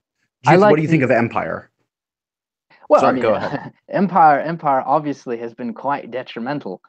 There are times when empire is absolutely justified, though, and a lot of good came out of the colonial period. And I won't have anyone tell me otherwise. You know, when you see people that are from colonial nations and they say we appreciate the French because of what they gave us, you know, it's not your place to say they can't say that because they're the ones that live there. So that's something people need to get through their thick skulls. But yes, I would say that detente is the way to go as opposed to empire. I think we've had enough empire in the past couple hundred years. I don't think we need any more right now. Interesting. Sorry, hold on one second. Someone says the true incel rebellion is the Blue Lizard juice stream. Yes, indeed. True incel rebellion and Volcel rebellion. Indeed. We're combining, coalitioning our forces. Aztec Pride in the chat. Aztec Pride says, not to go all MGTOW, I'm married, but women are the #1 drivers of consumerism. And indeed, even some of the most intelligent women who I've been in relationships with always seem to be, when they're, let's say, watching things on YouTube, they tend to watch makeup and haul videos more so than a beautiful autism like my show. Sorry, go ahead. What are your thoughts? What are your thoughts on? Do you think women drive consumerism? Oh yes, I mean absolutely. So that definitely went. One of the, I think, great insights from the I don't know what you call it, the men's rights sphere online, or the men going their own way. The bitter man Tiro sphere, or the the well. Man Tiro sphere. But one of the great insights that came out of them, and a lot of people that had taken up that disenchanted perspective and then fused it with evolutionary biology, was the realization of how much the liberation of women has changed the fundamental dynamics of society. And it really has. And I think clearly not in a way that is always best for women. There are certainly upsides and downsides. Women don't report themselves as happier; they report themselves as less happy today in America. Indeed, yes, and that would really surprise some people if that fact was more widely known. Now, some people will say, "Well, you can't really measure happiness and whatnot." Now, I think that those are the kind of people that will say, you know, IQ tests are meaningless. We can't measure intelligence. It's just this ineffable ether that sort of hangs about the head, and we can't really get at it. I don't think that's true. I think it can be quantified, and the more we attempt to quantify it, the better at quantifying it we'll become. And so, you know, the metrics that I've seen used for assessment of this, I think are pretty good. And even the ones that aren't, like just asking people are, you know, like how rate your happiness 10 to, you know, whatever. And you do that over and over again. What reason do people have to lie? There's not much reason that you'd have to lie. Yeah, if you're bitter, you're going to want to vent it, at least in some way, especially anonymously. That's the one way you would vent it, even in a society like Japan, you know, where people are very obsessed with decorum and face. I'm sure in an anonymous study, if people really were suffering, they wouldn't hesitate to speak up, at least in that capacity, because it's anonymous, you know? Yeah, I'd agree. Yeah, people are less happy. I do think sexual revolution has made people less happy, but I also think that, you know, a lot of the manosphere types make some very, very valid points when they talk about things like Title IX or the modern legal system, or just in general, society is anti-marriage. But I also think that a lot of the problem that we have today, you know, men make, you know, terrible women make terrible men, and terrible men make terrible women. It's sort of cyclical. Right, but I've always situation. I agree, but I always make the point that marriage is not the central thing. Like, it's loyalty, that's the central issue. It's not marriage. If you had not marriage per se, but marriage is basically a proxy. I mean, I like polygamy. Sorry, go ahead. Well, I don't actually have a problem with polygamy as such. Like, it depends what the society is. So polygamy is almost always more amenable to nomadic societies and or empires. Like, it tends to be just where it tends to luxuriate better. So like the Mughal Empire was perfectly fine with polygamy. I mean, actually, in Islam, there's a lot of Muslim scholars that say if you don't practice polygamy or if you aren't in favor of it, you're not a proper Muslim. which is interesting. A lot of people don't know that. I think it's a shame that most Jewish scholars don't say the same, considering if you look at our Torah and our history, polygamy is clearly very much a component of it. Sorry, go. I was just going to say that, but loyalty between a man and a woman, that's what's crucial, or between, maybe for you, between several women and a man, or what have you. But that's the core of the issue. It's not, just we need marriage to be instantiated and whatnot. These issues are like, it's too core it's too core, too personal to be something that the state comes in and just check marks. It's not, you can't have just the state come in and they say, we're going to really support marriage and that'll turn everything around. It might help, maybe, it might not. But it's not going to be the decisive factor. The decisive factor is going to be the people's understanding of themselves in relation to each other, and whether or not they find themselves worthy. One thing I've said in the past about Americans is that there's all these people that are constantly going on about who's to blame for problems, and it's this group, no, it's that group. But I think the primary thing that we need to do is to it was not to teach our people how to hate their enemies, but to teach them how to once again love themselves. They seem incapable of doing this. Breaks my heart, really. Yeah, I largely agree with your perspective. I mean, hate comes more easily than self-love. Exactly. You don't need to teach people as hate. it were. For instance, look at like what my mom said last night on that call. She said, why not just tear everything down? Why not just destroy everything? It's much harder for her to do, let's say, what I do and say, be a repatriationist, love your own people, build your own people up, be true to your own civilization, your own society, and your own traditions. You heard her mock and look down on religious Jews. For anyone who listened to it, it's like, I don't know, and Zionists as well. I don't know. So I just think it's a question of, yeah, it's difficult. Welcome, analytical chick. All right, never mind. Sorry. No, hi, I had hi. to unmute. Oh, cool. Yeah. Welcome. Yeah. Yeah, I still haven't fallen asleep.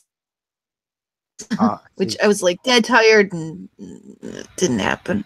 Well, actually, I'm gonna head out, so you two, I guess, can have a conversation. Oh no! Been an absolute pleasure, Cater. Cater, wonderful. Show your projects. Yeah, it's been an absolute pleasure. Show your upcoming stuff. Yeah, if you want to find my me online, you can go to logosclubblog.com. That's my website where I put out all my writings. I have some other people writing for me as well. The site's expanding pretty quickly. We're getting a lot of views, and I just think we have good content. And I never shill anything if I don't think it's good. You can ask Ed about that. And that's where you can find me primarily. Cater is like criminally under subbed in terms of his content. He's got some really good written stuff, so I recommend everyone go check out the Logos Club blog. But anyways, Ed, take care, and thank you very much for coming on. Yeah, and I hope you find your dreams soon enough, AC. All right, hello, analytical check. All right, I'm gonna respond to some comments from the chat. Here I go. He's like, woohoo! Somebody else is here. I'm off the hook. I can leave. Yeah, basically. It's all right. Hold on.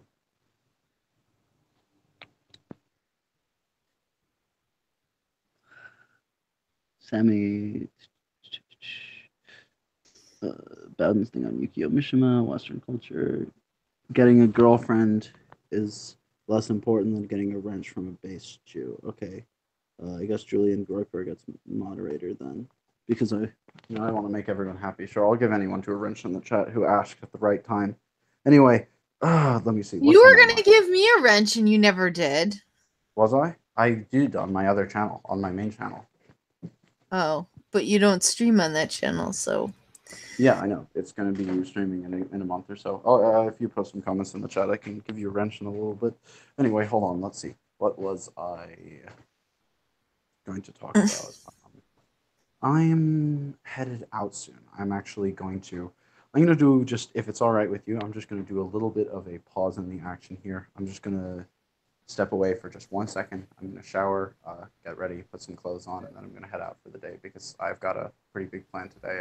Okay, so So and then I'm gonna go back with the stream. So yeah, if you want, you can just. It's gonna turn into an open stream now. You can carry it from here. Did you wrench me and invite all these people to your stream? Here, go ahead. All right. I'll be back in a second, or I'll be back in a moment. All right. Talk to you soon.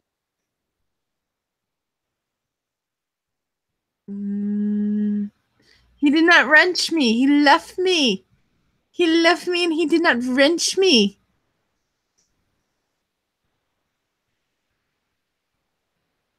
Mm-hmm.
Hello.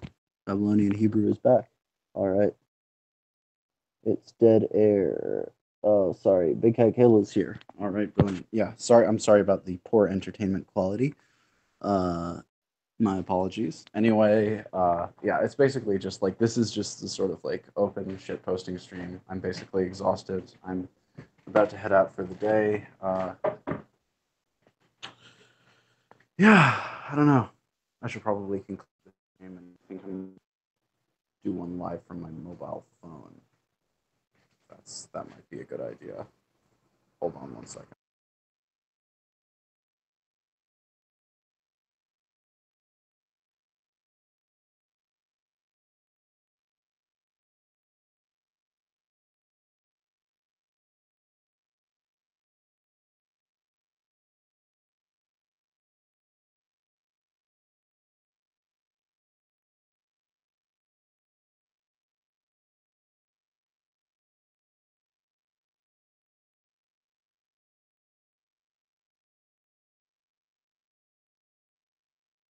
Hold on. Is the analytical chick there? Did analytical chick get banned, or is she in the comment section? Someone says she was muted. Anyway, yeah, I'm just doing the stream. I'm keeping the Goyim entertained. I'm keeping the fellow tribespeople entertained, but I'm also sort of balancing it with my own personal plans today, and I'm about to head out. So I'm just going to sort of do a live walk through Central Park, and I might live stream that. If there are any things that anyone in the chat would like to talk to me about, any questions, I'll answer them directly. So this is Babylonian Hebrews Ask Me Anything Hour. Ask anything you want from a New York Jew. See, the thing is, though, the thing I found about it is, though, is I don't do my channel for Babylonian Hebrew, for me, like Ed, like the person that I am. That's not the reason why I'm here. I'm not in it for ego. I'm not, like, I guess, sort of, like, personally invested in it, like, trying to build the character Babylonian Hebrew. And it's like, Babylonian Hebrew, he's, like, this guy, and people, like, know about who he is. It's like, no, I'm more interested in insofar as, like, I might as well basically just be sort of like an archetype to all of you people. I call myself Babylonian Hebrew because I just want it to be simple, like Iraqi Jew. It's literally another way of saying Iraqi Jew, because that's just like what I am. And like beyond that, it's not really more about me. It's more about kind of the conversations that I'm having, the ideas that are bigger than myself that I'm talking about. It's about my people. It's about civilizations. It's about God. It's about spirituality. I don't really want it necessarily to be a thing about personalities, and that's never really what I was interested in. Yeah, there are people who are interesting personalities, they're amusing people. They're the Kevin Michael Graces and the Fahads and the Brundleflies and the Duvids and the Duvids and the Luke Falds and yeah, but even Andy Worski and JF had an interesting dynamic, but I guess for me it's really just always been more about a little bit of entertainment here and there, but having, some entertaining conversations, some interesting conversations, learning new things, but also just mostly kind of exchanging ideas and kind of like forming new types of thought, I guess. I've really come to it, if anything, it's sort of just a sounding board and an exercise for myself. Like I've really clarified and sort of refined up my own ideology and metaphysic and worldview, but I've also exposed myself to kind of like new different ways of thinking. And I've also become more religious since I gravitated towards the online sphere, which is ironic and interesting because you'd think I'd become more of a modernist. But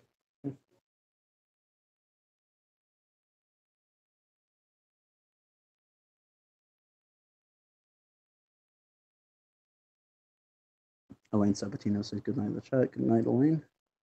Are there any questions for me in the chat? Do you think the Jewish diaspora in non-white countries would develop a culture of critique if the dominant system weakened? I guess, kind of, sort of, but it's not like the unique relationship. It's just sort of like like that Jews in the West have. It's just sort of kind of more akin to the relationship of, let's say, Chinese in a Chinese majority in a Southeast Asian country, or any or like Arabs in an African country, or in a sort of like the situation in Tanzania, where there were sort of like Afro-Asiatic peoples there and Indians there, and they they wanted to make life more amenable to themselves, and then the Congoid, or the sort of peoples, revolted against them, and so on and so forth. Yeah, I mean, everyone tries to make things better for themselves, I guess, but I think that there's a unique relationship in the situation between Jews and the West, insofar as the West, maybe there's a unique susceptibility. I don't know how to explain. But culture of critique. I mean, I guess it's just, I mean, we've seen what it looks like. But then again, you look at what would we compare it to? Look at Jews in India. There wasn't really a culture of critique there. India is, but that's because India has its own way of, like, there are, let's say, the St. Thomas Christians, a little bit more conflict, but Jews had zero conflict in India, and they've been there for over 2,000 years, probably must be 3,000, maybe even 4,000 years, just very, very long time. There have been Jewish communities in India, and there wasn't really very little conflict, if any at all. But then you look at Jews in the Arab world, and there was some conflict, but there was also a lot of cooperation, mutual goals. So it's interesting. So you see like a subjugation relationship, but you also see a cooperative relationship where Jews helped Arabs, and to some degree, Arabs helped Jews, Berbers helped Jews, Turks even helped Jews, Syrians helped Jews, etc. East Africans helped Jews, the Muslims, helped Jews, and the Jews helped Muslims. Sinan Reis is, his second-hand man was a Jewish privateer, or one of the people who fought alongside, not a second-hand man, but one of the people who fought alongside him was a Jewish privateer. You have the Jews who opened the gates for the Islamic forces, I think at one or more points. And then you had other forms of collaboration, and then you had like Muslim and Arab rulers during periods of the Ottoman Empire and prior who proposed ideas like even repatriation and the ideas of rebuilding temples or forming semi-autonomous Hebrew regions and promoting Hebrew repatriation to the Levant. Like even Arabs supported this, so it's like there's a different relationship there because they are our cousins, and those Afro-Asiatic peoples, they are part of our peoples. And then Jews in the West, they have, I guess, their unique relationship. So no, I don't think it would ever be quite similar in any of these instances. I don't know how it would look. They're calling the guy Korean Wrench because they can't read his name. Jews and Muslims cooperate against the whites. I mean, that's a simplistic way of looking at it. Whites hoped Muslims would purge Christians from the Holy Land. I mean, Jews and Muslims is just more like Afro-Asiatic peoples cooperated against. It's very complicated. It's nuanced. Afro-Asiatic peoples cooperated against Indo-European people, but not just Indo-European. It was like a civilizational block. It was like it's like the Magian Afro-Asiatic civilization, the South and East Mediterraneans versus the North Mediterranean. This is a civilizational war that's kind of been going on for a while, as it were. We are different peoples, but we're also kind of like inverse reflections of ourselves in a lot of ways.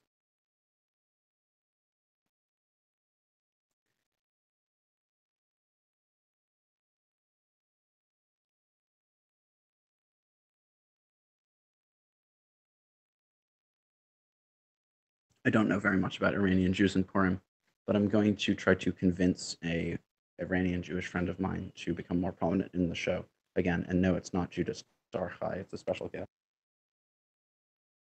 Clash of Civilizations, indeed.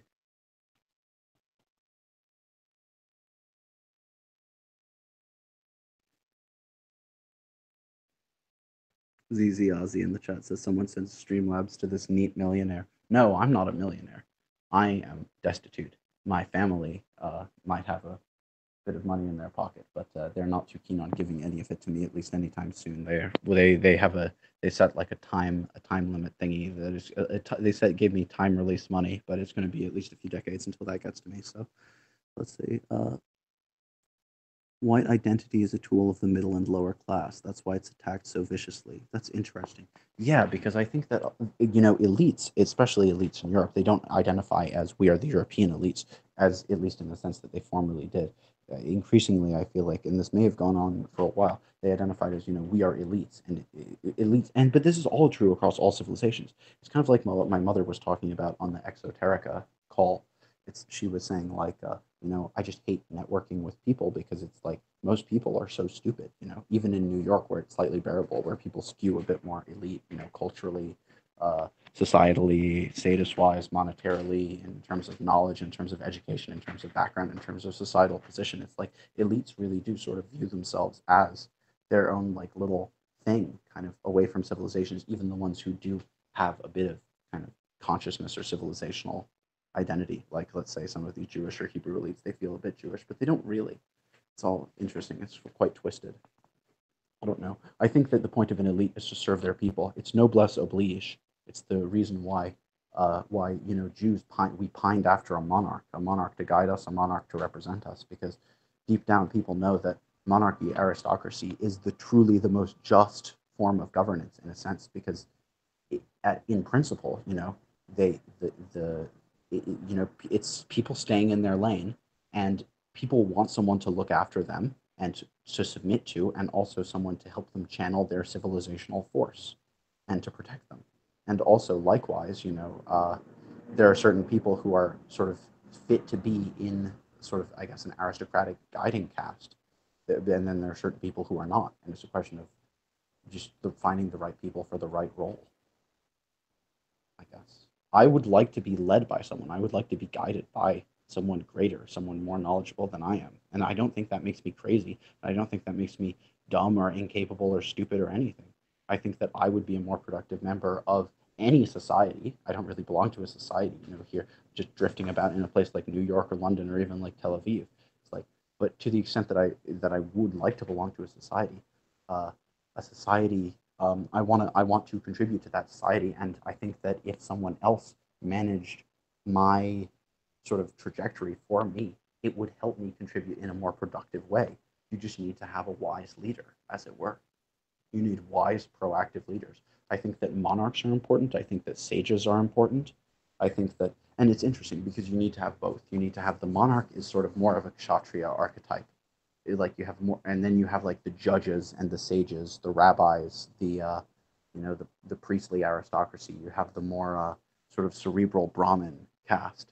So you have both the kshatriya and the Brahmin. And technically, the Brahmins are above the kshatriya, but the kshatriyas are the ones who have and should have, in a sense, kind of the material control, even though they don't truly have the spiritual, the moral control, I guess. I'm rambling here, but I'm just sort of, using the audience as a sounding board.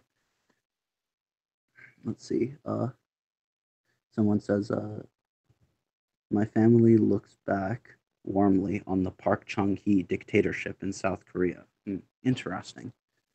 Yeah, talk a little bit about that. Someone says, am I following the rise of neo-absolutism? No, I'm not. Talk about it. An alliance of the top and the bottom against the middle. Interesting. Elaborate. I'm not really familiar with this. Yeah, Benoit. I really just, there's just so much out there to read. Liberal American ideology promotes managerialism, not aristocratism, just management of economy and industry, etc. I think the French New Right talks about this a lot, like Alain de Benoit. Yeah, this is interesting, and this is like the Gemeinschaft and the Gesellschaft. It's like the concept of contract-based things versus community-based things. And I mean, Cater decries the organic, but you have an organic system and you have a kind of cold contract-based system. And you're looking at it, you have a society that's like America versus a society that's like I don't know. What is a truly traditional society in the modern age? A truly community-based society in the modern age? I guess you could go to somewhere like Kurdistan. You could go to somewhere like certain parts of Iraq, probably certain parts of West Asia. Yeah, you'd find things that because there it starts with the community and works outward from there, rather than it being just sort of a bunch of we're all just a bunch of individuals on a sheet of paper abiding by a contract. Gemeinschaft and Gesellschaft.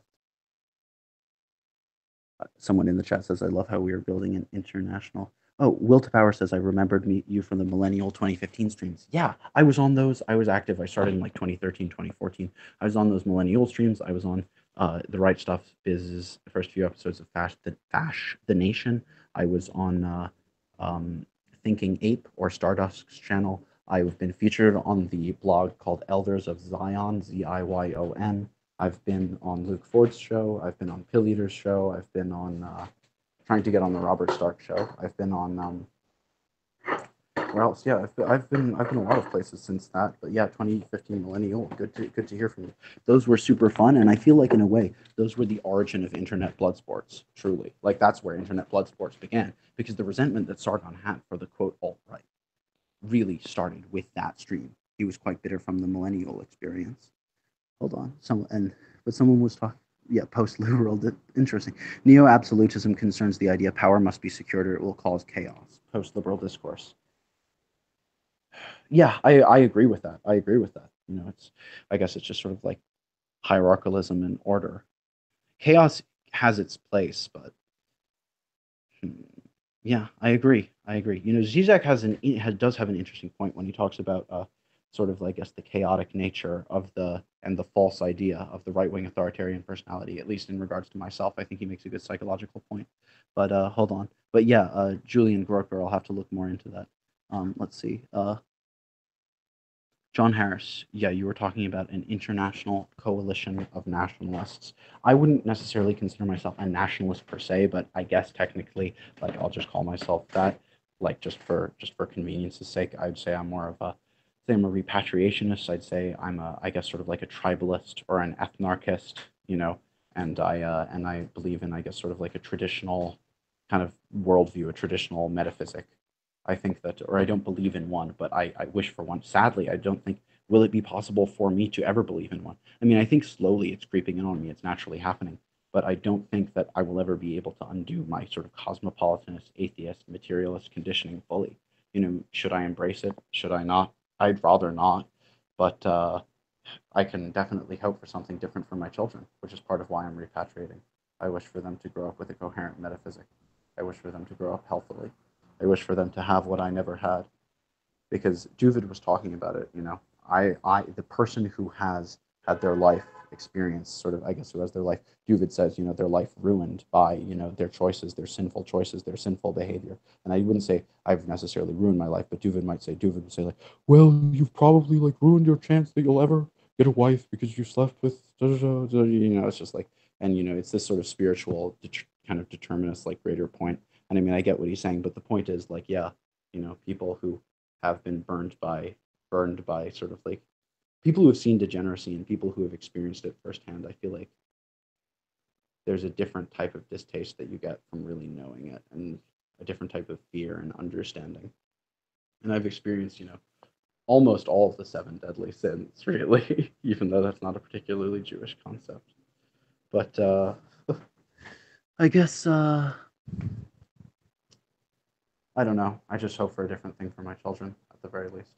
And I wish for my bones to be buried in the land of my ancestors. Traditionalist, identitarian, civilizationist, etc. Yeah, I agree. Exactly. I should read Ideologies of the Idea of the Holy by Rudolf Otto. I'll make a mark of that. Idea of the Holy by Rudolf Otto. Pervert's Guide to Ideology. Yeah, that is an interesting read. I agree. Zizek is Curious Guy. I want to be buried. Everyone says I want to be buried alongside my ancestors too. I think that brain drain and IQ shredders are something that I really want to focus on more and more. I think that the greatest tragedy is peoples from every background, from every persuasion. It's a perennial issue being dragged into places like New York City, SF, LA, London, and they don't have very many children, and they don't really even idea-wise contribute to anything. It's sort of like I think in medieval or ancient China, they had the idea of like the 4 occupations. It's everyone is of the lowest occupation almost in these big cities. They're not creating anything. They're not artisans. They're not warriors. They're not landowners. They're not peasants. They're not Brahmin, really. Even they're just sort of like kind of merchant caste people. They're people in, let's say, the financial sector who just sort of flip money around.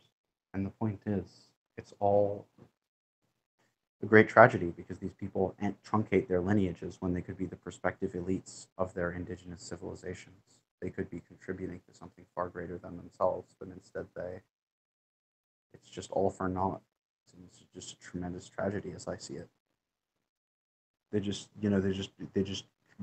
contribute to the consumerist system. They contribute to these, what does their money go towards? Like getting like Bugman Marvel stuff or whatever, or even like stuff like going to the like it's all just for naught. I mean, even like I think the one good thing is like people who go into cities and they patronize the arts and stuff, but like what art even is being patronized? What arts are people patronizing? It's all conceptual art these days, and I mean there is some value in conceptual art, but it's like even theater, it's like I just feel like everything is so aesthetically off kilter, but it's not just in the West. That's what people don't realize. It's really just sort of a world phenomenon. It's like growing. It's like a thinly veiled sheet over everything, almost in a sense. So I put it. Someone said, nationalism is a counter-enlightenment and Protestant ideal.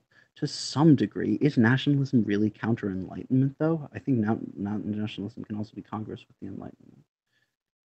Someone said, I don't know. It's a shitty time to be almost any group in the world, indeed.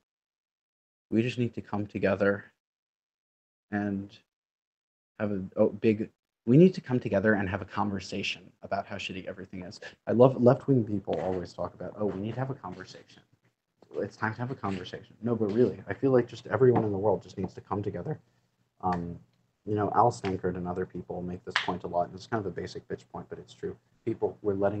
Everyone is letting their we're looking to everyone's most extreme group as the representative of that group.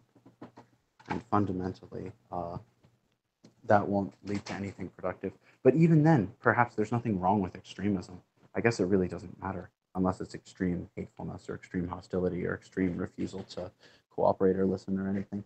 But at the end of the day, I guess it's just like sensible people, or even non-sensible people, but just people need to kind of publicly air their grievances and just like come together and kind of get to the bottom of the malaise of modernity.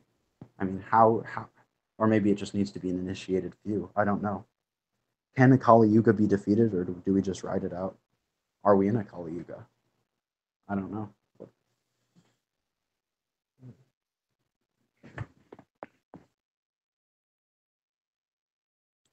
Someone said volume up, please, and don't mumble.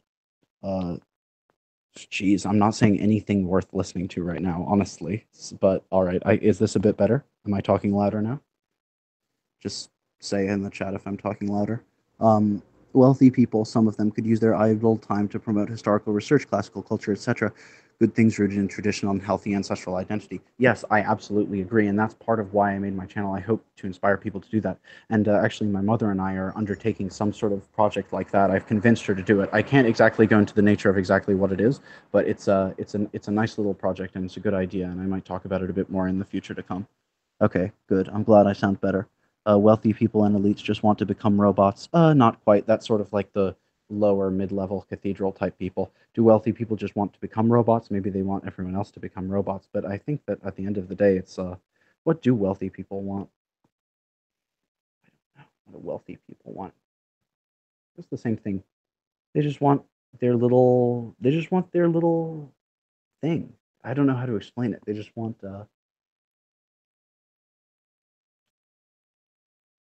They just want their little sort of comfortable situation, I guess. Maybe.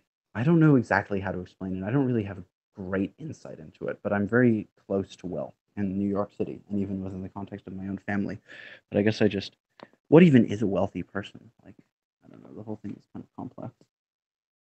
Transhumanism. Yeah, transhumanism. Yeah, I don't like that. Oh, elite. Oh, when you say literally transhumanism, now I see what you're talking about. And yeah, but that is a very certain type of wealthy person. Those are like the sort of West Coast, Silicon Valley types. Those aren't necessarily like that. Like that's a very certain. But I can understand the appeal because it's a kind of an idea of a transcendence of death.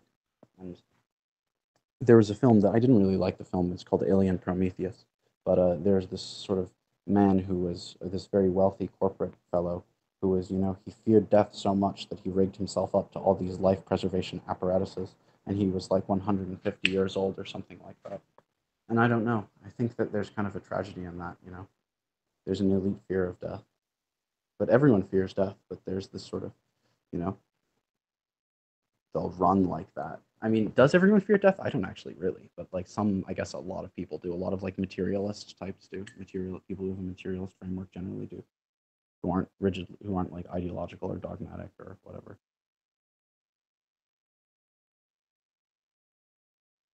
I'm gonna drink some water quickly. Hold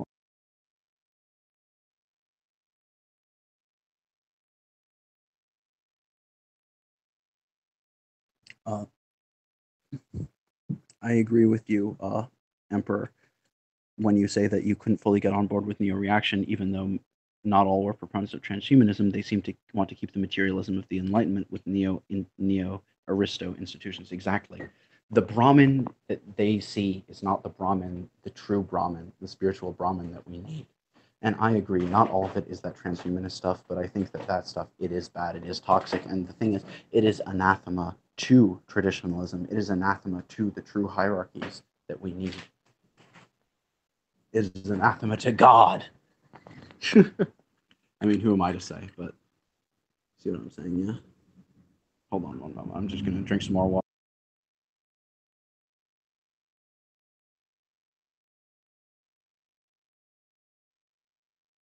I'm going to be right back. I'm quickly using the restroom.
All right, I'm back. Nearly all of society is pretty much going on the internet these days. So the argument from the tech idiots about the greatness of industrial tech and internet is misleading. Interesting. But we're all bound to die. It's how we die that counts, says Julian Groiper. And precisely, I agree with you, sir. I'm 100% on board. And that's the viewpoint that I have as well.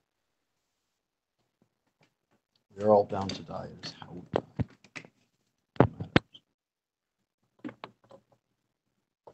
And what happens after, and what happens before, in a sense, like what had transpired before, up until then. That's really the content, as it were, of what goes on. I was talking with Revs 14.7, and he was talking about how one's heart should be as light as a feather. The heart needs to be weighed to be as light as a feather. I'm not sure what he was quoting. Was it ancient Egyptian? It was either something Christian or ancient Egyptian. I don't fear death. It's a slow death of carbon monoxide and with no alarms and no surprises that is the true horror. To paraphrase Radiohead. People play video games on the internet for 18 hours a day and only get up to shower and nap. Is that a glorious life to live? Yes, indeed, precisely. And this is going on all around the world. This isn't just America. This isn't just the West. It's something that people fail to understand everywhere. It's sickness. It's pervasive. I mean, at least I'm live streaming. Yeah, it was Egyptian, the thing about the heart being lighter than the feather, or else it's devoured by that sort of crocodile-looking thing. And then there's the ba and the ka. Egyptian's very interesting. It's, you can see a lot of what Spengler says about Magian dualism present in ancient Egyptian stuff, ancient Egyptian concepts.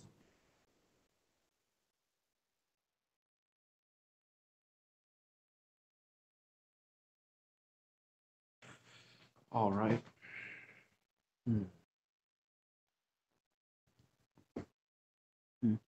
Evola talked about the East as decayed too, says Julian Groiper. Yeah. I mean, I haven't read that much Evola, but Evola's quite good. I'm currently making my way through the Yoga of Power. Evola had some interesting things to say about America. Do you think the Jews have more of an immune system? I'm not sure. I think that in the sense we have more of an immune system because the disease has become one with us, so it keeps us alive because we transmit it almost, as it were. But it's like, I feel like we have become the most corrupted of any people. We're the most secularized. We're the most cosmopolitanized. We're the most rootless. Sorry, Cater, but we're also the most deracinated. We are the most removed from our traditions, in a sense. And it's partially due to the diaspora, but it's other reasons. I say it's mostly the diaspora, and I think it's a great tragedy. I do find Spengler's description of Magian civilization compelling indeed, and that is one of my main takeaways from having read Spengler. I also think that his Magian, Apollonian, Faustian sort of breakup of West Eurasian civilizations is, I think it's an interesting way to look at it in his sort of civilizational life cycle model. John Harris, that's a very bad way of putting it. I mean, I guess sort of in a sense, but it's or Toxoplasma Gandhi or whatever. But I mean, no, it's not us as a people. It's just that we have sort of been infected with it. I don't know exactly how to explain it. It's like, but we just need to rid ourselves with it. Maybe when the Jewish people, when we fix ourselves, the rest of the world will fix itself. It's kind of like when they talk about a light unto the nations. Duvid wants us to be a managerial class. Duvid and some other Jews, it's like the Tikkun Olam perspective from a lot of like Reform Jews. They say like, oh, it's like Jews need to be at the light of basically like guiding other people in the world. But for me, it's like maybe when they talk about Jews being a light unto the nations and like Jews are this model to the Goyim, it's like, no, maybe we need to show them how to be a nation. Because Duvid was saying to me, Jews are an we are not a Goy, we're a tribe, we're not a nation. But at the same time, I believe in the Torah, they actually do refer to the Hebrew people as a Goy, a nation. So perhaps we need to be a light unto the nations through showing once again the world how to be a nation, how to return and have roots in one's own soil, as opposed to how to destroy one's own nation. Because we are the original people to have our nation destroyed, in a sense, by being uprooted. I mean, and then later, you have the Black Americans, you have the Roma Gypsies, who were enslaved.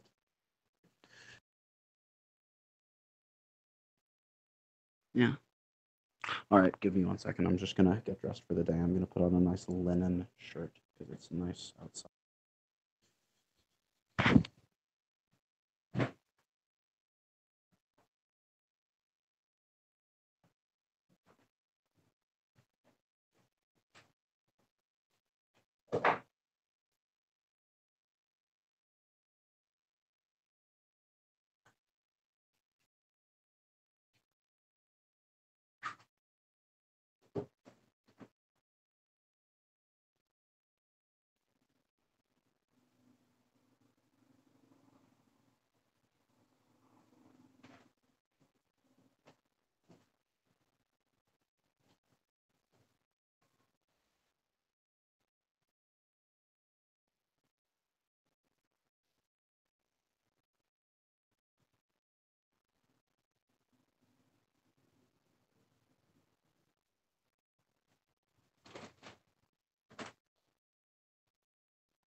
Well, it looks like Duvid isn't up yet, so I'm not sure. I'm deciding, should I just keep this running?